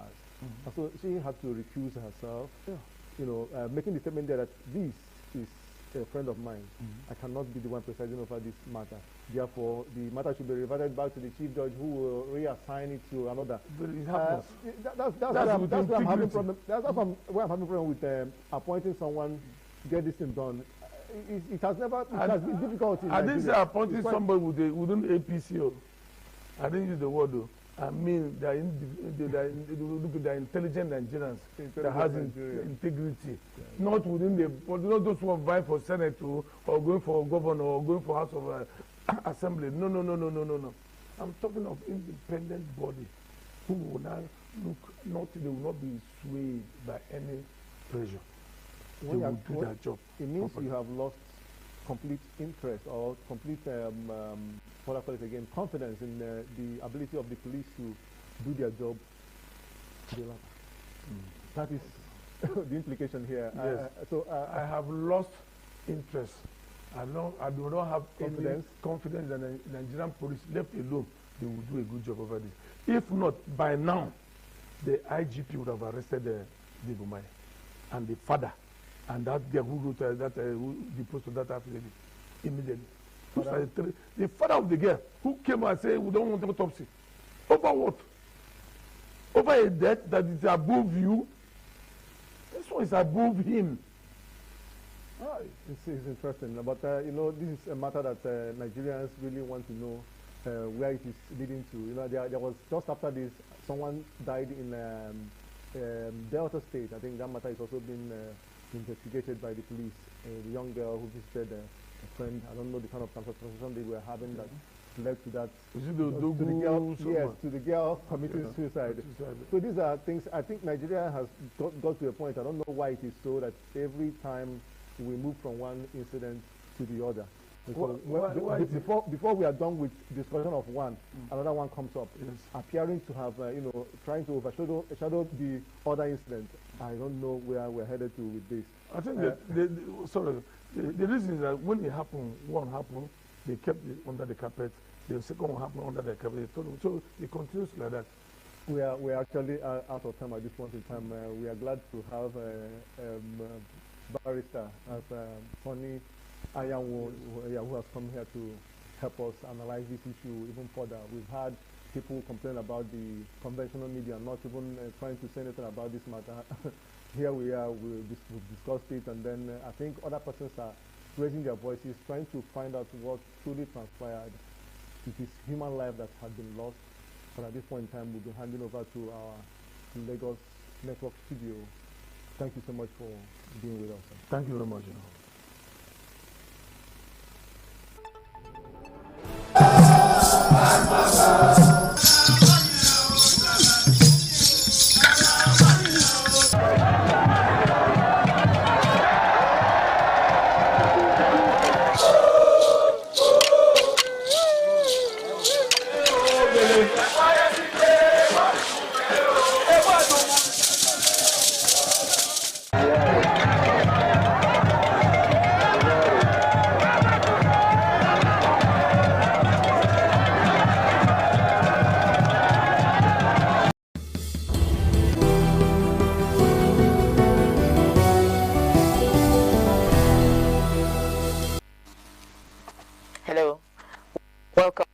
Of this morning on IT from our Lagos Network studio. I'm Patricia Uremu Gabriel. Thank you for finding time to join us this morning.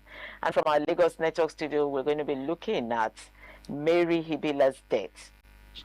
We're asking the question, should Dave Umahi step aside for investigation to take place properly? And we're also going to be looking at the just concluded NBA election, history made as a second female NBA president was elected. So we're going to be looking at all of this in the studio today, and I hope you're seated to, enjoy the conversation. And with me this morning, my co-anchor is Dr. Victor Ohai. Doctor, you're welcome to the program. Thank you very much. Thank you for finding time to sit with me. And yes, we have in the house a barrister who is going to be doing justice to all of it. Took my time to bring him to the studio, but thanks this morning. He is Barrister Jide Ologun. Barrister Jide Ologun, of course, is a lawyer, is a development advocate, is a fellow Nigerian Institute of Relations, fellow institute coaching and strategy. Of course, the topic of is a superintendent of Nigeria Police. Barrister. It's my pleasure. Thank you. Thank you for finding time to come join us here. We're going to start with Habila's death. Calls for David Umahi to step aside for investigation. Yes, we have a barrister in the house, a senior police officer, and a expert as well. Well, we couldn't have had a better guest. This matter is very serious. I just want for you to be able to remind us what it is and what would normally have happened before we even go into the issue of whether that's stepping aside. Normally have happened in the case of another citizen. Would you understand what has happened so far? Literally, visions of all that happened. It can be classed mysterious deaths. And we can either have a natural death. And when you have a mysterious death like that, the coroner aspect should come in. You want to investigate what caused death, circumstances, anything fishy and stuff like that. Has the mandate to do that because it comes under criminal aspect, which is an offense against the state. But having said that, in this instant case, we could have pushed, okay, we are not persuaded about the narratives we are having. Just like you recall the case of the MSAS, people pushed back at it. No, something happened, go and investigate, and there was a panel set up. But in this case now, it's the father of Mary saying, I don't want autopsy. Even the minister himself, Honorable Dave Umahi, called for autopsy. Yeah. You see, but the father said no. Let's have her body for burial. And some are insisting let autopsy be done. We should be declared. He gave a reason for not wanting the autopsy. He says where he comes from, a young child is not kept for too long before burial. So that was his reason. From the federal government aspect, as a lawyer, what do you think the government should do? The government has a mandate when a death is classified as mysterious. So investigate into it, autopsy and all those things. But again, the government also has the discretion to respect the wish of the family. So if, for instance, now the government is the one calling for unraveling the mystery around it, the government will override the request of the father. I'm not interested in autopsy, and insist that autopsy should be done. But in my own opinion, I think it would have been better, particularly to rule out speculations, because there were several reports and she was naked when she died, was having nose bleeding, a boyfriend phoned, all those things. For the police, those are materials you need to question all questionables to come to a conclusion. And the conclusion will be, nobody is implicated in this death. Just came like that, with respect to the circumstances. Or no, somebody should be involved in this, and you go after that. So again, it's now about the system we operate. Where it should be in a place like Switzerland, for instance, or in Sweden, or in Singapore, the government policy may say, whether you like it or not, for our record purposes, autopsy must be done. Okay, let's look at the step aside that we're looking at for David Umahi, if he should step aside for. I would have said let's not rush into that. Sorry, please, because I really want us to. Sorry, please. No, it's okay, yes, Doctor. I really want us to, because this is to enlighten the public as well. Also about their rights and about what the position of the law. The issue of stepping aside is very simplistic, but if we don't look at the facts in issue, we'll just simply say crucify, crucify. Now, a criminal case, although in this case it has not been established, because you have said it is mysterious. If it had been established, there is a state versus, obviously. Umahi has insisted, and the father is saying no. How do you think the state or the law should swing in this matter? That was my last statement. Okay. If, for instance, we're in Singapore, the government could have insisted. No, but in Nigeria, what is the situation in Nigeria? That's why I asked the question. In Nigeria, I would have advised that the autopsy be done for the record purposes. So there's no policy on something like that in Nigeria. No, that's the point I want to ask. So that's what I want you to speak to. What does it say? What does it say? It says that it has to be done. So we don't need to go to Sweden. That's why I was asking the question. I also asked that question. The system we run. For instance, Section 15, subsection 5 of the Nigerian Constitution 1999 as amended states that the state shall abolish corrupt practices and abuse of office. Abolish means that someone like Betta Edu should not be working freely now. Because she was not even brought to be arraigned in court for prosecution, for conviction. So now people now leverage on the presumption of innocence in our constitution, the same constitution, that says a defendant or somebody who is alleged to have committed a crime is presumed innocent until the allegations are proved beyond all reasonable doubt. Even in the case of Malami, Malami is still battling government. Government has recovered assets worth about 213 billion naira. That is prima facie case. That he could not explain how he got the money to buy them. But he's, you know what I mean? So that is why I'm speaking about system. So what policy? It's a different thing to have the law from implementing the laws. Right now, the Supreme Court pronounced on the autonomy of local government. Have we implemented till now? We are still debating, talking about you need to go and audit your account. There's an account to be opened with central bank and things like that. The National Assembly should go and amend the joint pulse of state and local government. You see, that is where we are as a people, as a nation. And it's the responsibility of the government to implement. That's why you have the lawmaking body in Section 4 of the Constitution. You have the executive powers vested in the president in Section 5. And you have the judiciary in Section 6 to interpret.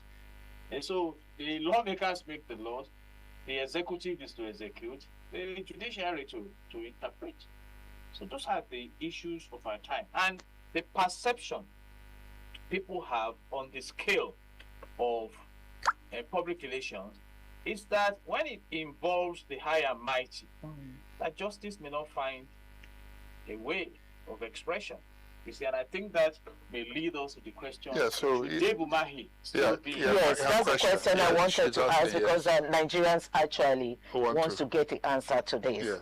Is there any legal base for asking a public official to step aside during investigation just like this now? It's within the power of the president to exercise if he deems it fit. And in human resource management, why are you asking that someone steps aside who is critical in the matter? So that the investigation is not tampered with, witnesses are not threatened, and the influence is not manipulating the exercise, you see. But in this case now, it's up to the president. In the past, people have asked, for instance now, Batawale as a honorable minister, even the United States of America came up with a report that he should not be in that office. But it's still there. So it's at the discretion of the minister. And some will argue, of the president rather. And some will argue that what has happened could have happened elsewhere. I think it's because Honorable Dave Umahi is politically exposed that we are having this. So it should be expected, you know. But by and large, generally speaking, the country should provide coverage for all citizens and ensure that justice is available. So this is a unique case. And you recall that in the case of Betta Edu that I mentioned, Yes, I was going to answer she too. went on suspension, and then though she was never prosecuted. Remind the House about, the public now about what she When did Betta at the Edu time. was in the Ministry of Poverty Alleviation, some funds disappeared. She was queried over it, and at the point she started mentioning the names of those who Some big partook people. in the case. And before we knew it, she was asked to step aside. And in HR, suspension means hold on, you may be recalled. But she was never recalled. She was eased out of office. But then, never prosecuted. And you also recall the case of the president, then Ahmadu, who was invited by the Senate to come and account for the stewardship of NDDC, alleging that some funds were missed. And he started mentioning some of the members of the Senate who benefited. And they're off the mic. Off your mind. And today is the Senate President. So those are issues in Nigeria. We just have to sit home and ask a critical question. Is it about politics or governance? It's about governance. It should be good governance, excellent governance for that matter. I've said these things in motion.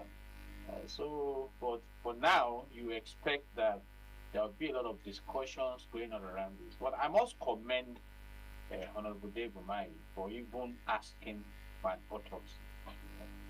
So, and then, okay, so the other stories, or whether she was seconded from the Dave Umahi teaching hospital or whatever, or she was attached with another person to attend to the therapy needs of the minister, and at the point that she's a physiotherapist and just on their register, or she's a nurse. So those are issues of interest that should call for thorough investigation, so that you document it for future records. For the record. Exactly. So which means that if this is not done, then it looks like it may just be a shadow hanging on the neck of the minister. But I want to ask a question, sorry. If you have the information, but if not, let's not overflog it. But do we have information about on the day it happened, whether they might have an alibi, whether they were together, where it happened, where he was? Do we have information regarding that? From what I read, I think he was his country. Yes. Because I read the portion that stated after it but they don't live in the same house, even though staff have their quarters. From his testimony, he said that morning her boyfriend was having a conversation. So Nigerians are asking, how did he know he was in conversation with her boyfriend? Questions for investigation. In fact, by now, except for the fact that the family is saying don't push, by now the boyfriend should be answering some questions. Yes. The nose bleeding, all those accounts should be what forensic can establish, and so and that's why some may be perceiving a cover-up. For instance, the case of the fake DG and the fake agents is on now. He's been arrested. Prince Adeyemi is answering questions, even though that matter had been on since 2025. I also read that Gbajabiamila is being questioned by the ICPs, but I have not read anything really focusing on the death of Tanimola. Yeah, which is critical to exactly. this matter as well. Who Prince Adeyemi, when he was Prince Adeyemi, alleged got the appointment letter for him from the presidency. What we read is that the guy died mysteriously. in an hotel in the federal From a fire accident. Yes. And I'm a private investigator myself.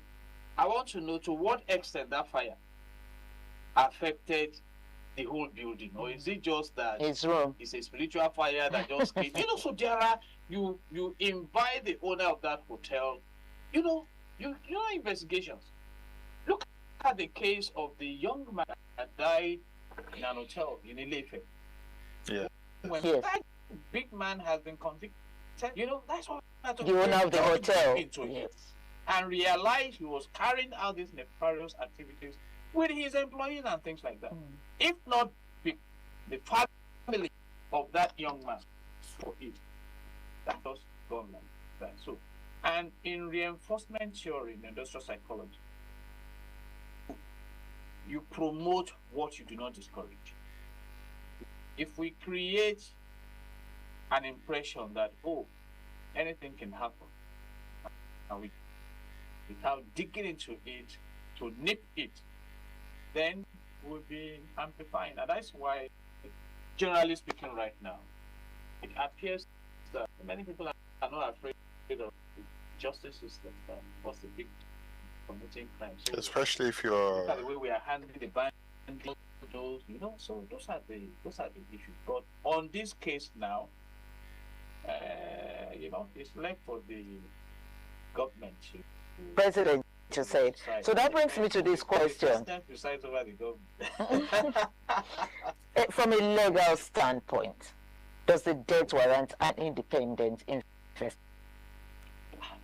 If you carry out your independent, you carry out your independent prosecution. Responsibility of the state to prosecute. So you have your findings. Some people conducted the investigation into the annulment of the June 12th election. And what could they do with their conclusion until IBB himself came out to start confessing? So that's the power of the state. So even if and that's why we differentiate between media trial and the actual, look at the case of the former governor of Ekiti State. He was investigated while in office. Some infractions were identified, the findings were housed, and when he left office, he was no longer under the immunity clause of the Constitution. He drove himself to EFCC. He was arraigned. The matter went on for about 6 years, and he was discharged and acquitted. He's just been given an appointment anyway. Diligent prosecution. Because in the criminal justice ecosystem, you have three major pillars: thorough investigation, diligent prosecution, before it committed judicial. So it's and I doubt if we have tightened it up like it is in the UK. Paraventure, if qualified in Nigeria, maybe they would not be in jail. Would have been found to convict them. But in the UK, even if you are arrested, they've done thorough investigation. I mean, underscore thorough. And the prosecution is to ensure that the mindset of the government respect of that alleged crime is expressed, which is that we have zero tolerance for modern slavery and organ harvesting. Clear. So okay. It didn't matter the personal involved. We're looking at what seems to be a trend right now with Dave Umahi.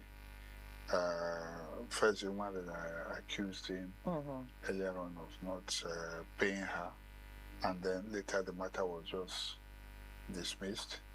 Now, the father of Mary Abiola is saying, I don't know, is there respect for play? Because it feels like the victims later become allies, in a sense. They begin to sing a different song. I recall that the youth came out and insisted they came out straighting that justice there must for be justice, yes. Mary Abiola. Autopsy must be done. Yes, too. autopsy must be done. But with anything involving the woman so far, of the part is saying is that those who are or those affected by whatever it is, usually sing or a discordant tune from what the public who are fighting for them ask. What do is it? Do you suspect anything? Is it something that you think? I do not suspect anything. Okay. It's just that in Nigeria sometimes people don't press for their right. So if you are the complainer and you say you are not complaining again, where do we go from there? So doctor is asking, do you think anything would have, happened in the secret thing that we don't know? That. But that is why, again, I spoke about investigation. Yeah. That is why you must prevent. For instance, now in the case of the Adeyemi, Prince Adeyemi, I mean, you cannot just throw out the involvement of the family. Even though in law, you say you must prove you have the burden by virtue of Section 1 of the Evidence Act 2011. But then, circumstantially, there were things that when this one started to return to the Lagos, he said, but I mean, the person who does not, that he almost caused him, so these political issues are there. We cannot rule them. And naturally in Nigeria, we all know how to throw around influence. Generally, if your relation is stopped at a checkpoint now, he will phone you. Doctor, they help me to the checkpoint or if I can't do anything, I'll phone you. So you can have influencing level. If anything happens, it's a matter of phone call. Oh, big man, something happened in my house. We need to clean it up. So, and that is why, if you look at American systems, even Donald Trump, as vociferous as he is, he's tamed by the system. The system will tell you, no, we got to do it this way. But here, we read when a group of law enforcement agents went to barricade the National Assembly in the days of Saraki and Senator talking about this all happened. When they were challenged, they said, order from above. Who is that person above giving the order? So it's still part of our system that some matters just hang in there, and that is how it is. Like you mentioned, the state decided to act because El Rufai himself put his hands in the chains on a live TV show. So, and don't forget that Senator Shemole once said, defect to our party, all those things. So forgiven. So what we didn't know then was whether they already committed sins and they yet to committed sins. And that's why people will always bring the political angle into it. But you cannot rule that also in our society. I'm just going to be asking on due process. Yes, I mean, we should have due process in Nigeria. How can due process be balanced with public accountability? Due process itself is aimed at public accountability.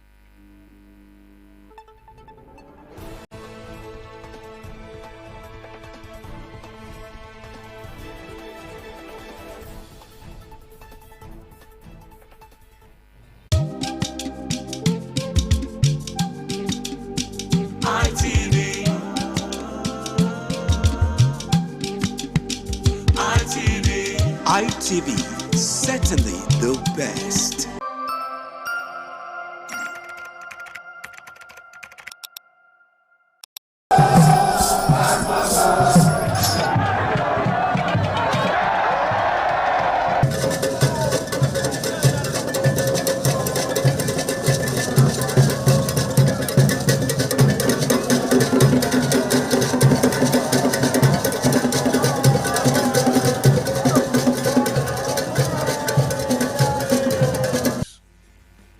Discover how we keep winning laurels through education that de-risks uncertainties of a bold and beautiful future that awaits.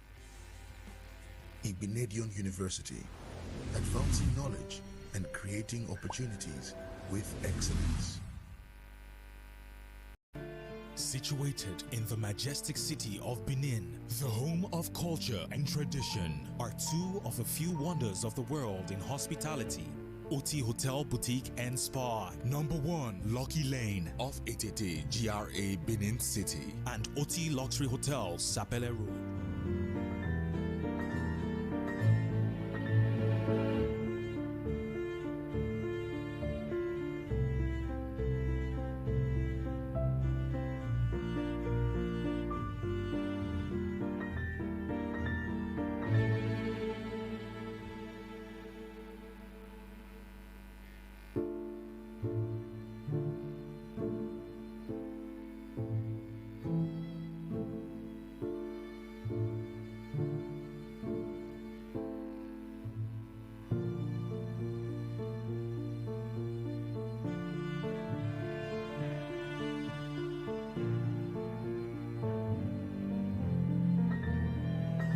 Oti Hotel and Spa and Oti Luxury Hotel, bridging the hospitality gap.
Younger, a lot of things were different.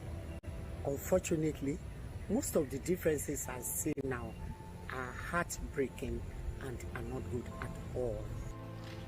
Before now, men were strong, protectors of the weak, fathers, brothers, lovers, sons. Their mere presence guaranteed the safety of women and children. But what do we have now? Men harassing and raping women. Men sexually abusing little girls. Men battering and killing their wives. Any form of sexual assault, be it rape or pedophilia, is a killer of human self-esteem. Women should stop dying in silence. Speak up! The rapist should be stigmatized, not the victim. Rape.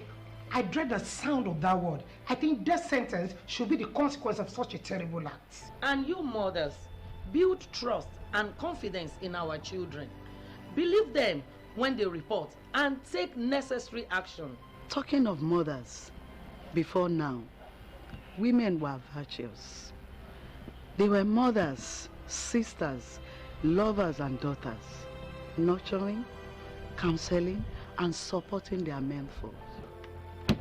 But now, women are trafficking female children for money. Women are stabbing and cutting off the genitals of their men. All this must stop, and it must stop now. Real men don't rape, molest or abuse women and children. It's inhuman, it's barbaric, it's unacceptable. Let real men stand with us and together say an emphatic no to rape, abuse and domestic violence.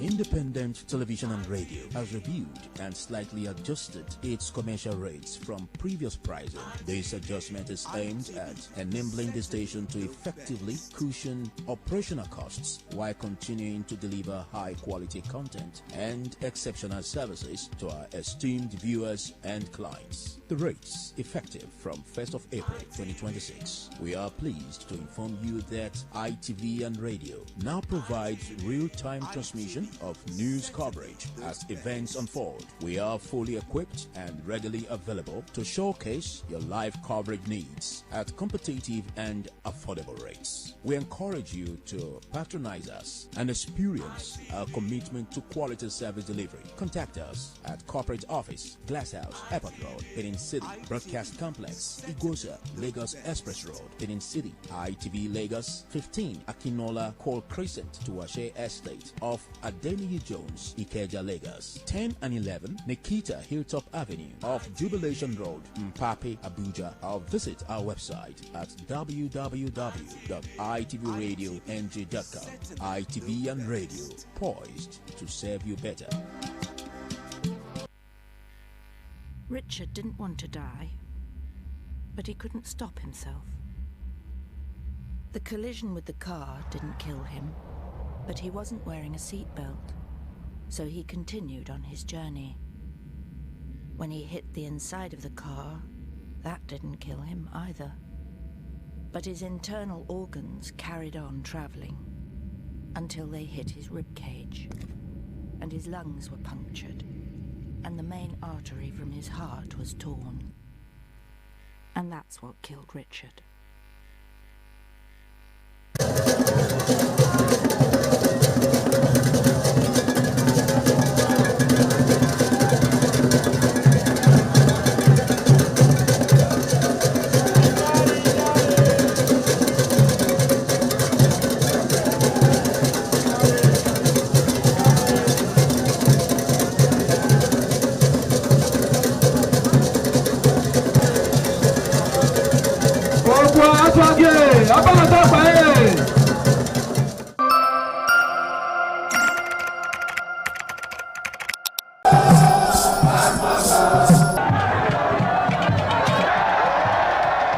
The land of Onwa is inhabited by the people with common ancestry, language, religion, economic and socio-political ties. However, irrespective of their subtitle differences in language and culture, they share common traditions. The people are known for their hospitality. Onwa traced their origin to Benin Kingdom. As a result, for a man to find a comfortable place for living, the name Onwa was derived from the largest and longest river in the area, which is known as Onwian or Onwa.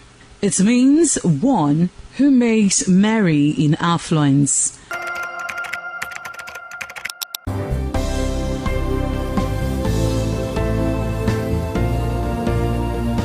Thank you very much for joining us on the program Healthy Living. What is the kidney? The kidney is an excretory organ in the body, which is for metabolism. Tuberculosis affects many organs in the body, but the common ones it usually affects is the lungs. Epilepsy is a neurological problem. Okay. It is an injury in the brain which causes someone to begin to convulse, to go into fits. It is curable, but the cure is a long-term thing. If you eat well and avoid those risk factors that will make your immunity to be down, then the risk of contracting tuberculosis will be reduced. If you're healthy, then you're wealthy.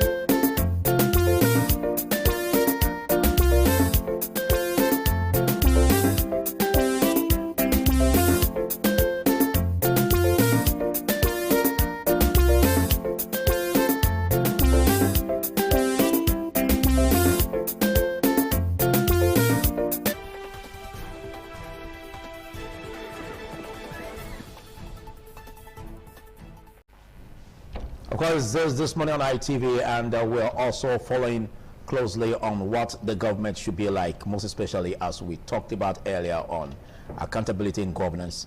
Then again, we look at the responsibility of the third tier of government. Well, we know, understandably, we can say that there's two-tier systems, but basically we run a three-tier where we have the federal, the state, and the local government. Now, what is the role of the local government? Because ideally, it's supposed to be the closest government to the people. Yeah. That's what they call it, grassroots governance. According to the constitution. Exactly. And so if we must get it right, then we must ensure that we reposition governance at the third tier. Absolutely. You know, here in Nigeria, according to the constitution, we have the concurrent list, and we have exclusive list, and the residual list.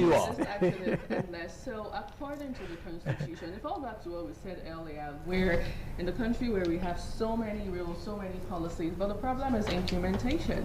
Now, this government came on board and said, let's have local government autonomy, but has it been held to the latter is another big question.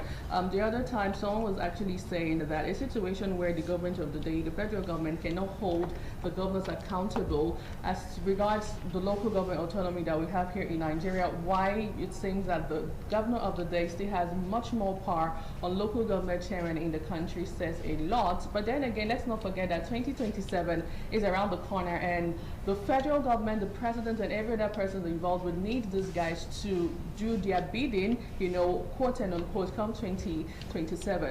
It falls down to godfatherism in Nigeria. It's been one of the major problems we're currently grappling with, and it will continue to be there for as long as you want to think about it. Well, if you ask me, the aspect of autonomy being granted to the third tier, that was a welcome development when the president, you know, pushed it.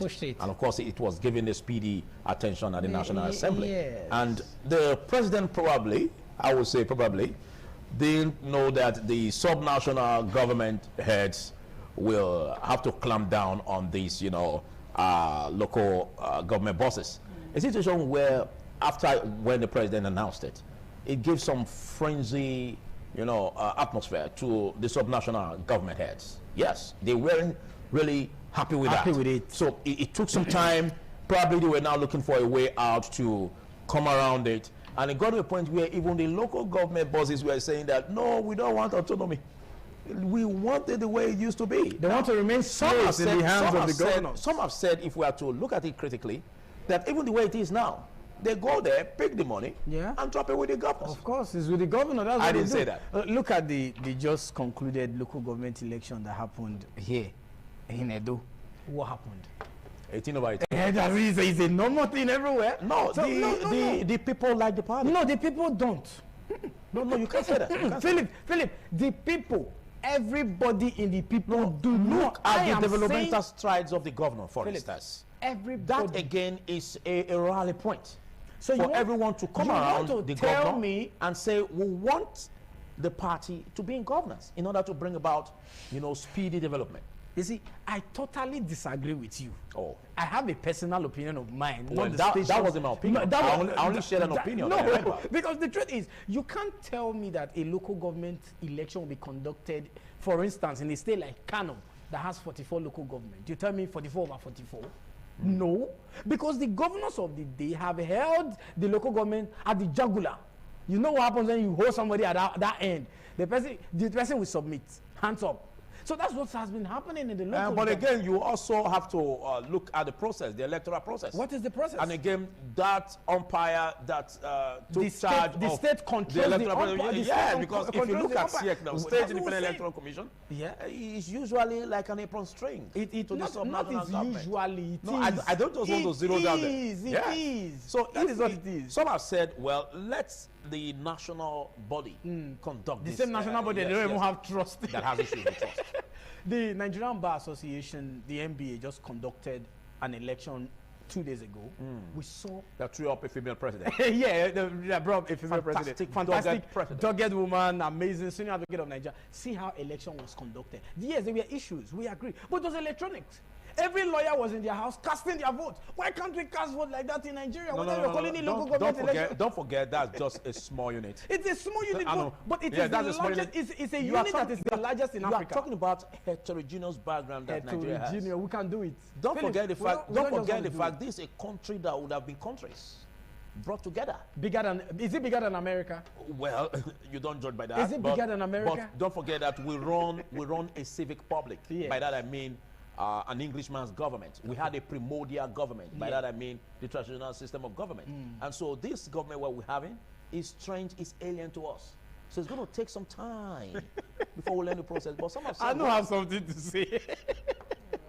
It's really an interesting time between both of you every single time. But there are those who have actually said that when it comes to local government election and how it's conducted here in Nigeria, it's more or less like selection, not election, and it shouldn't even be in the first place. So this is actually another medium to say that, you know, when we have things like this done, the right thing should be done. It's not enough to just have it on paper. It's not enough to just have all of these beautiful policies. All right. Let's have implementation moving forward. Thank you, Anu. Thank you, Lawrence. Well, we're going to be taking a break. We'll bring you shortly. We'll bring you the news this day.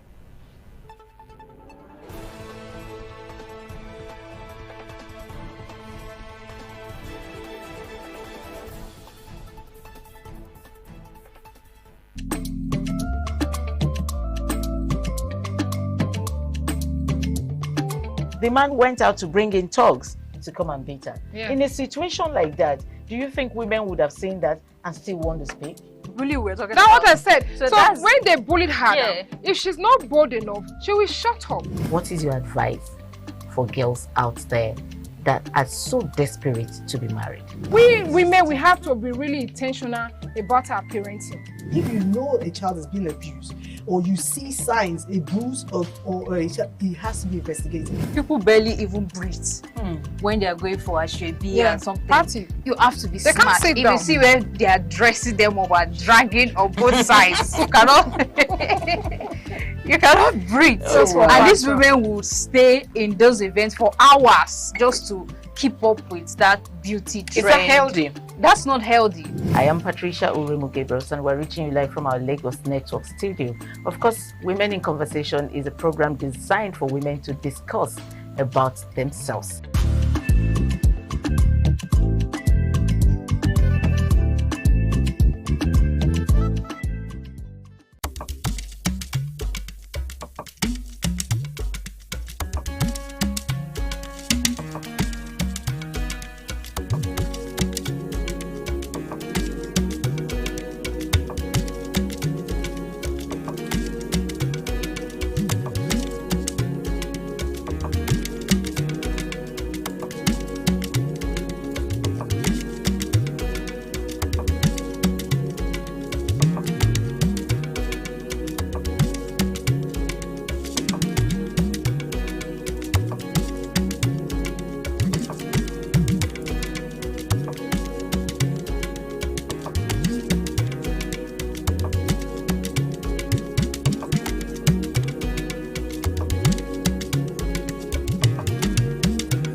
affairs, financial and political manipulation. Monies have been paid into the local government account. The governor see go back behind all the children and collect money from the chairman, because the chairman have become appendages of the state government. You can imagine some state, they have a commissioner for local government, which in actual case, a commissioner is not supposed to superintend over a local government chairman. In July 2024, the Supreme Court of Nigeria delivered a landmark verdict granting financial and administrative autonomy to the 774 local government councils. From Benin, Ehis Ohunamure, ITV News. The newly appointed regional pastor of Omega Fire Ministries, Southern 3 Region, Pastor Courage Imolore, on Monday paid a familiarization visit to the management of independent television and radio at Glass House in Benin City, reaffirming the ministry's commitment to strengthening its over 2-decade partnership with the media organization. Ofure Aneto has details. On his assumption as regional pastor of Omega Fire Ministries Southern Region 3, Pastor Courage Imolore, in company with members of the ministry, had an audience with the management to familiarize himself with the station and appreciate management for over 20 years of partnership and media support. In his remarks during the visit, Pastor Courage Imolore said the ministry looks forward to deepening its relationship with ITV and radio, pointing out that the church and the media remain strategic partners in propagating the gospel and promoting positive values in society. Being like just came on board, I need to know this corporation the ministry has been partnering with. Get to know who the management staffs, and the media can do without the church. And likewise, the church can also do without the media. So that's one of the reasons why we came. Responding, the managing director of ITV and Radio, Engineer Elvis Obaseki, congratulated Pastor Courage Imolore on his appointment. Engineer Obaseki described the vision bearer of Omega Fire Ministries, Apostle Johnson Suleiman, as one of the station's most valued partners, assuring the ministry of ITV's continued support. For you to know that one of the first port of call in the media house like ours means you've already hit the ground. The anointing upon your geo is not just a thing of pride to just OFM members. It's a thing of pride to us from Edo, to us from Nigeria, and to us from Africa. Among members of the management team present were Executive Director, Operations, Chief Elder Ogbaide Unwonse, Director, Independent Radio, Pastor Dr. Dan Omozusi, General Manager, Group Commercial Services, Mrs. Odun Balogun, General Manager, Special Duties, Mr. Abiodun Mudashiru, Deputy General Manager, Programs Division, Dr. Sonny Duke Okosun, Assistant Acting General Manager, News and Current Affairs, Mr. Thomas Sadu, and other management staff. From Benin, Ofure Aneto, ITV News. Over 7 suspects have been arrested by police officers of Edo State Security Corps for various criminal acts. Deputy Corps Commander Richard Balogun said the suspects were arrested for alleged burglary, armed robbery, vandalism, and theft.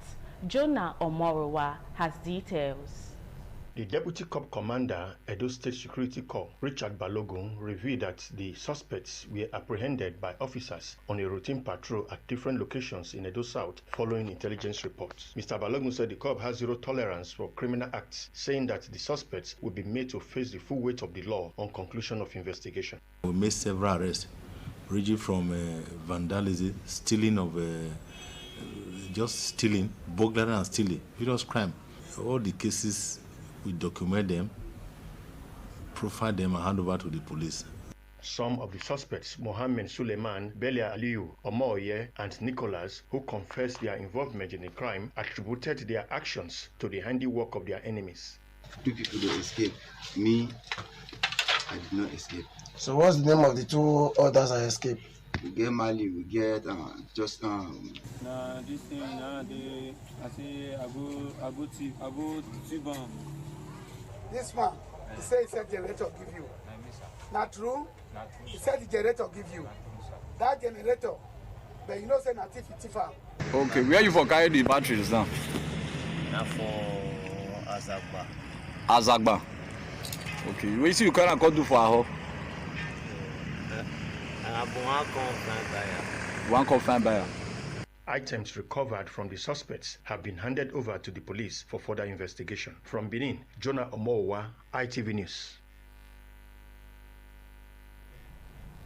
Residents of Osahon Igodala Street, PZ area in Benin City are apprehensive over incessant flooding, which has made life unbearable for them. The residents, who lament the agony they are subjected to, are appealing to the Edo State government and other relevant authorities to come to their rescue. The report by Ivie Ugbo is presented by Efosa Wangwe. It's a case of lamentation and trauma as residents in the area live in fear whenever it rains, as the intensity of flooding has left trail woes and unquantified destructions. The residents said incessant flooding disrupts socio-economic activities, while some residents are forced to abandon their homes. The situation is compounded as the movement in the area is restricted as children are unable to attend school. The residents blame the situation on an abandoned drainage project spanning a year. Mrs. Grace Bukola, a victim of the flood, Mena said flooding has made it difficult for residents to carry out their daily activities, while the stagnant water has also raised concerns about infections and increased exposure to mosquito bites. Another victim, Mr. John Rotimi, decried the condition of the access road, saying the abandoned drainage project has remained unattended to. This area is not like this before, but government now came. Sometimes last year, they said they want to help us to do this place, so they want to do water drainage there. They now came with tractors, with everything. They begin to dig. They now abandon the place when they have already dug the thing go down. They now abandon it. Some houses there, nobody can enter. The children, when there is rainfall, they either pass through the water or go round. Zuka, good morning. ITV, certainly the best.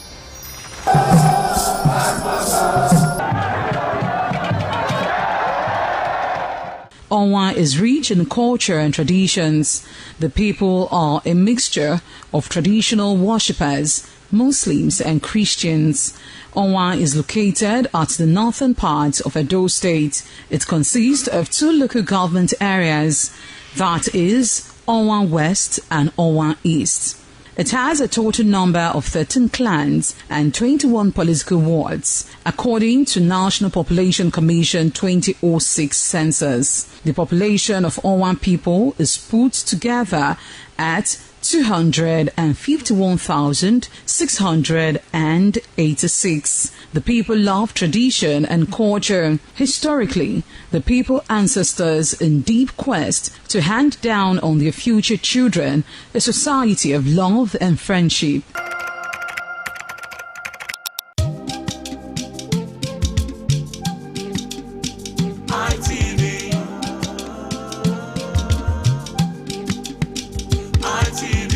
ITV, certainly the best.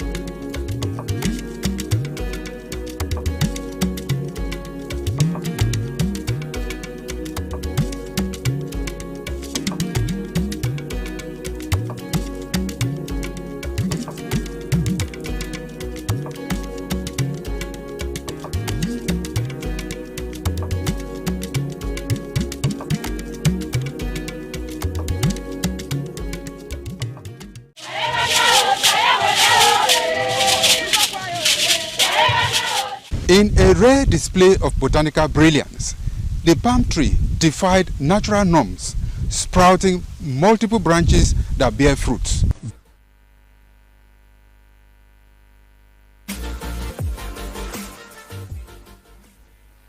Welcome to TMI Socials on ITV Abuja. My name is Ned, and I'll take you to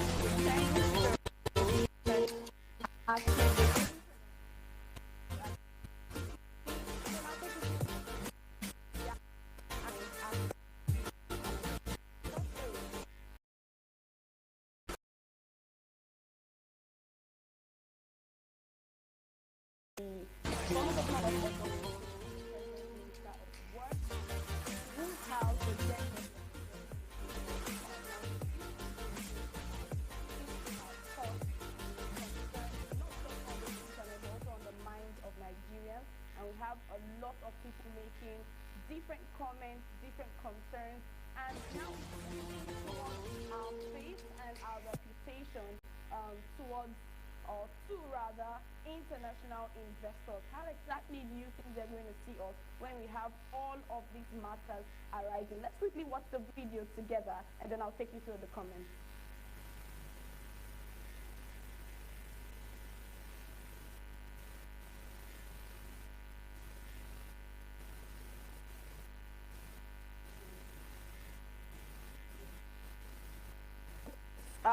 So I have comments like here from X, and not to be having it at all. Let me take you through a few.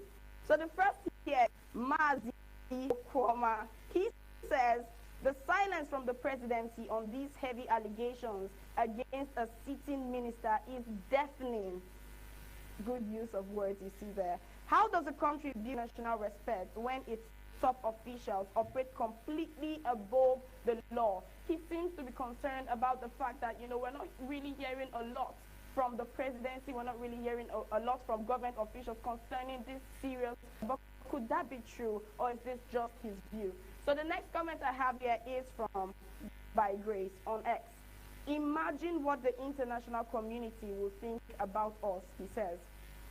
A high government official in a messy case of murder. The presidency is silent.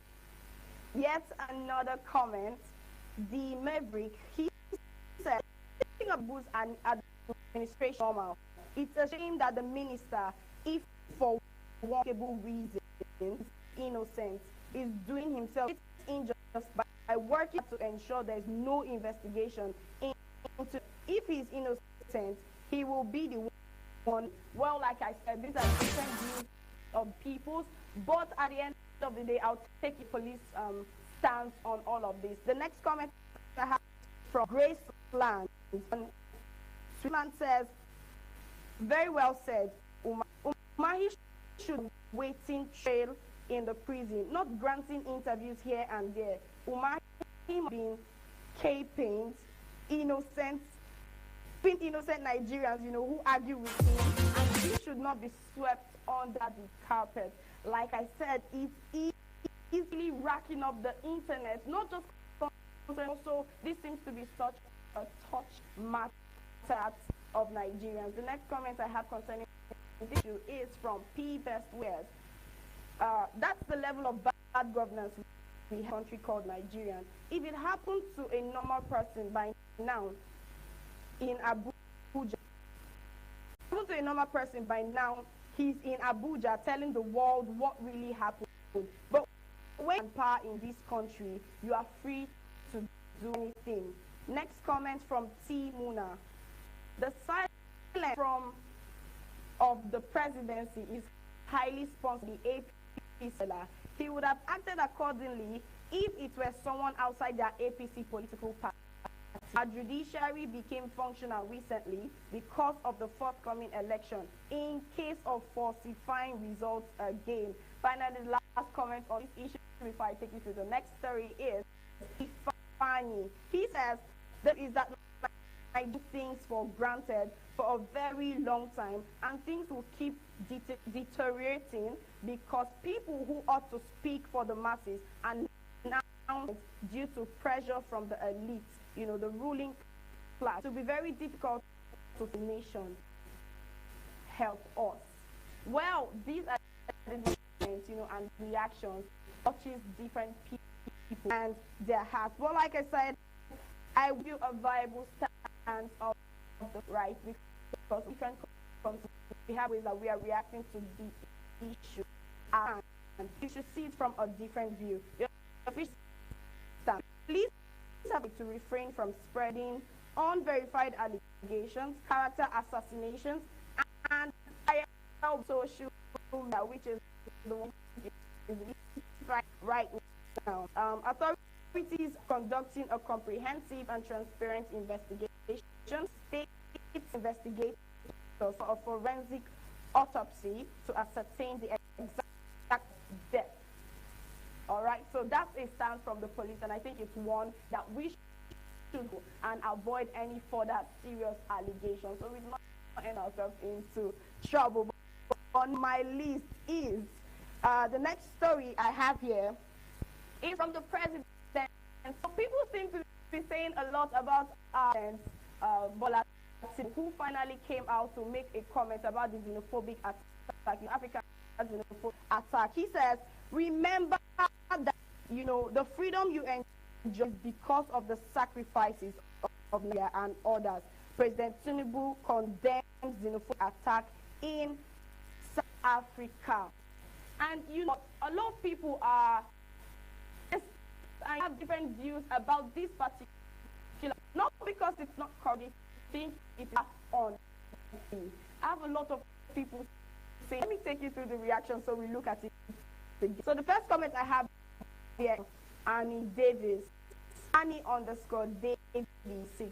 She said, "Thank you, sir, for doing us 6." That's rather funny, but comment from Arabia _botanicals_Abuja.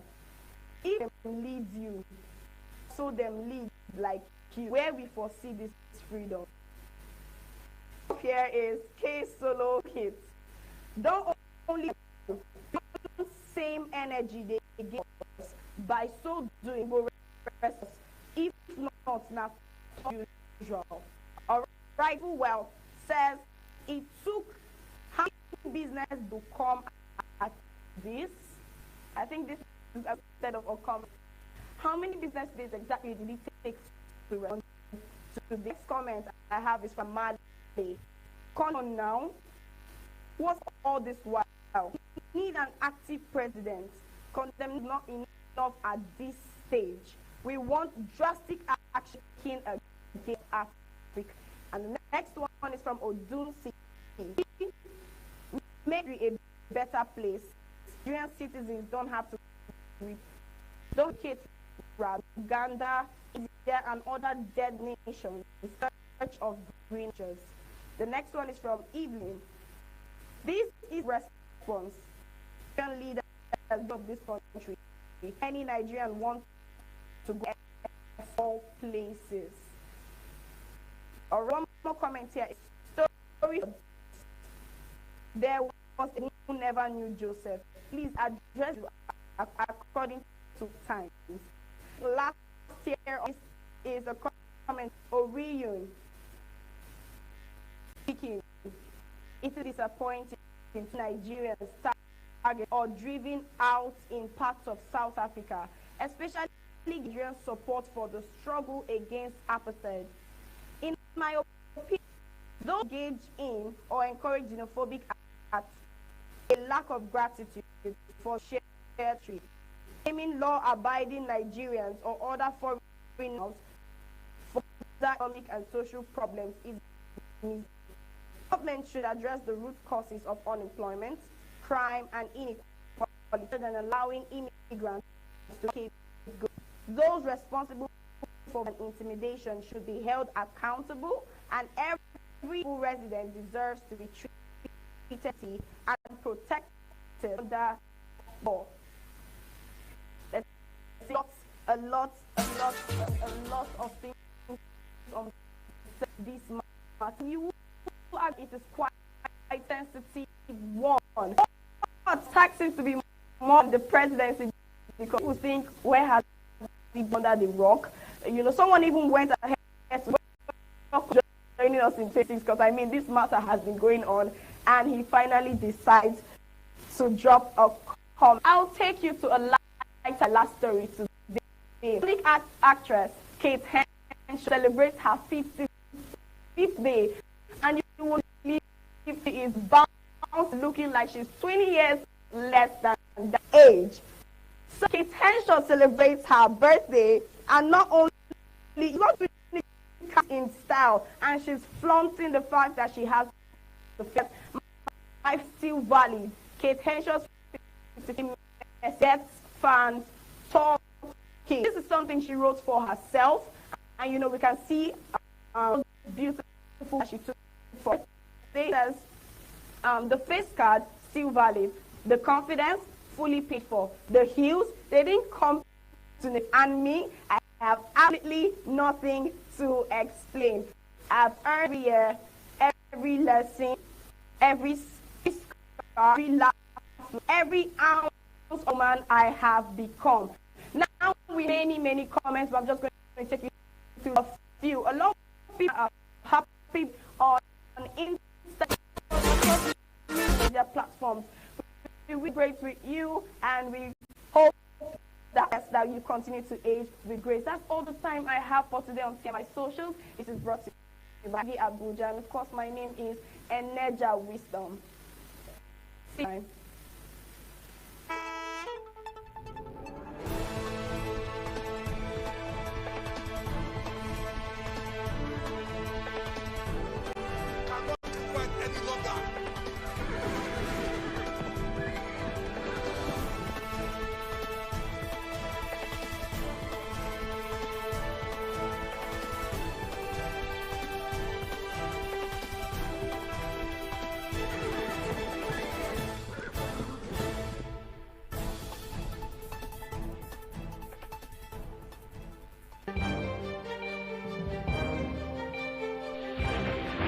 This is ITV.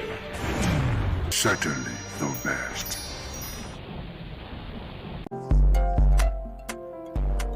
Are you in Benin and it's a virus and looking for a cuisine or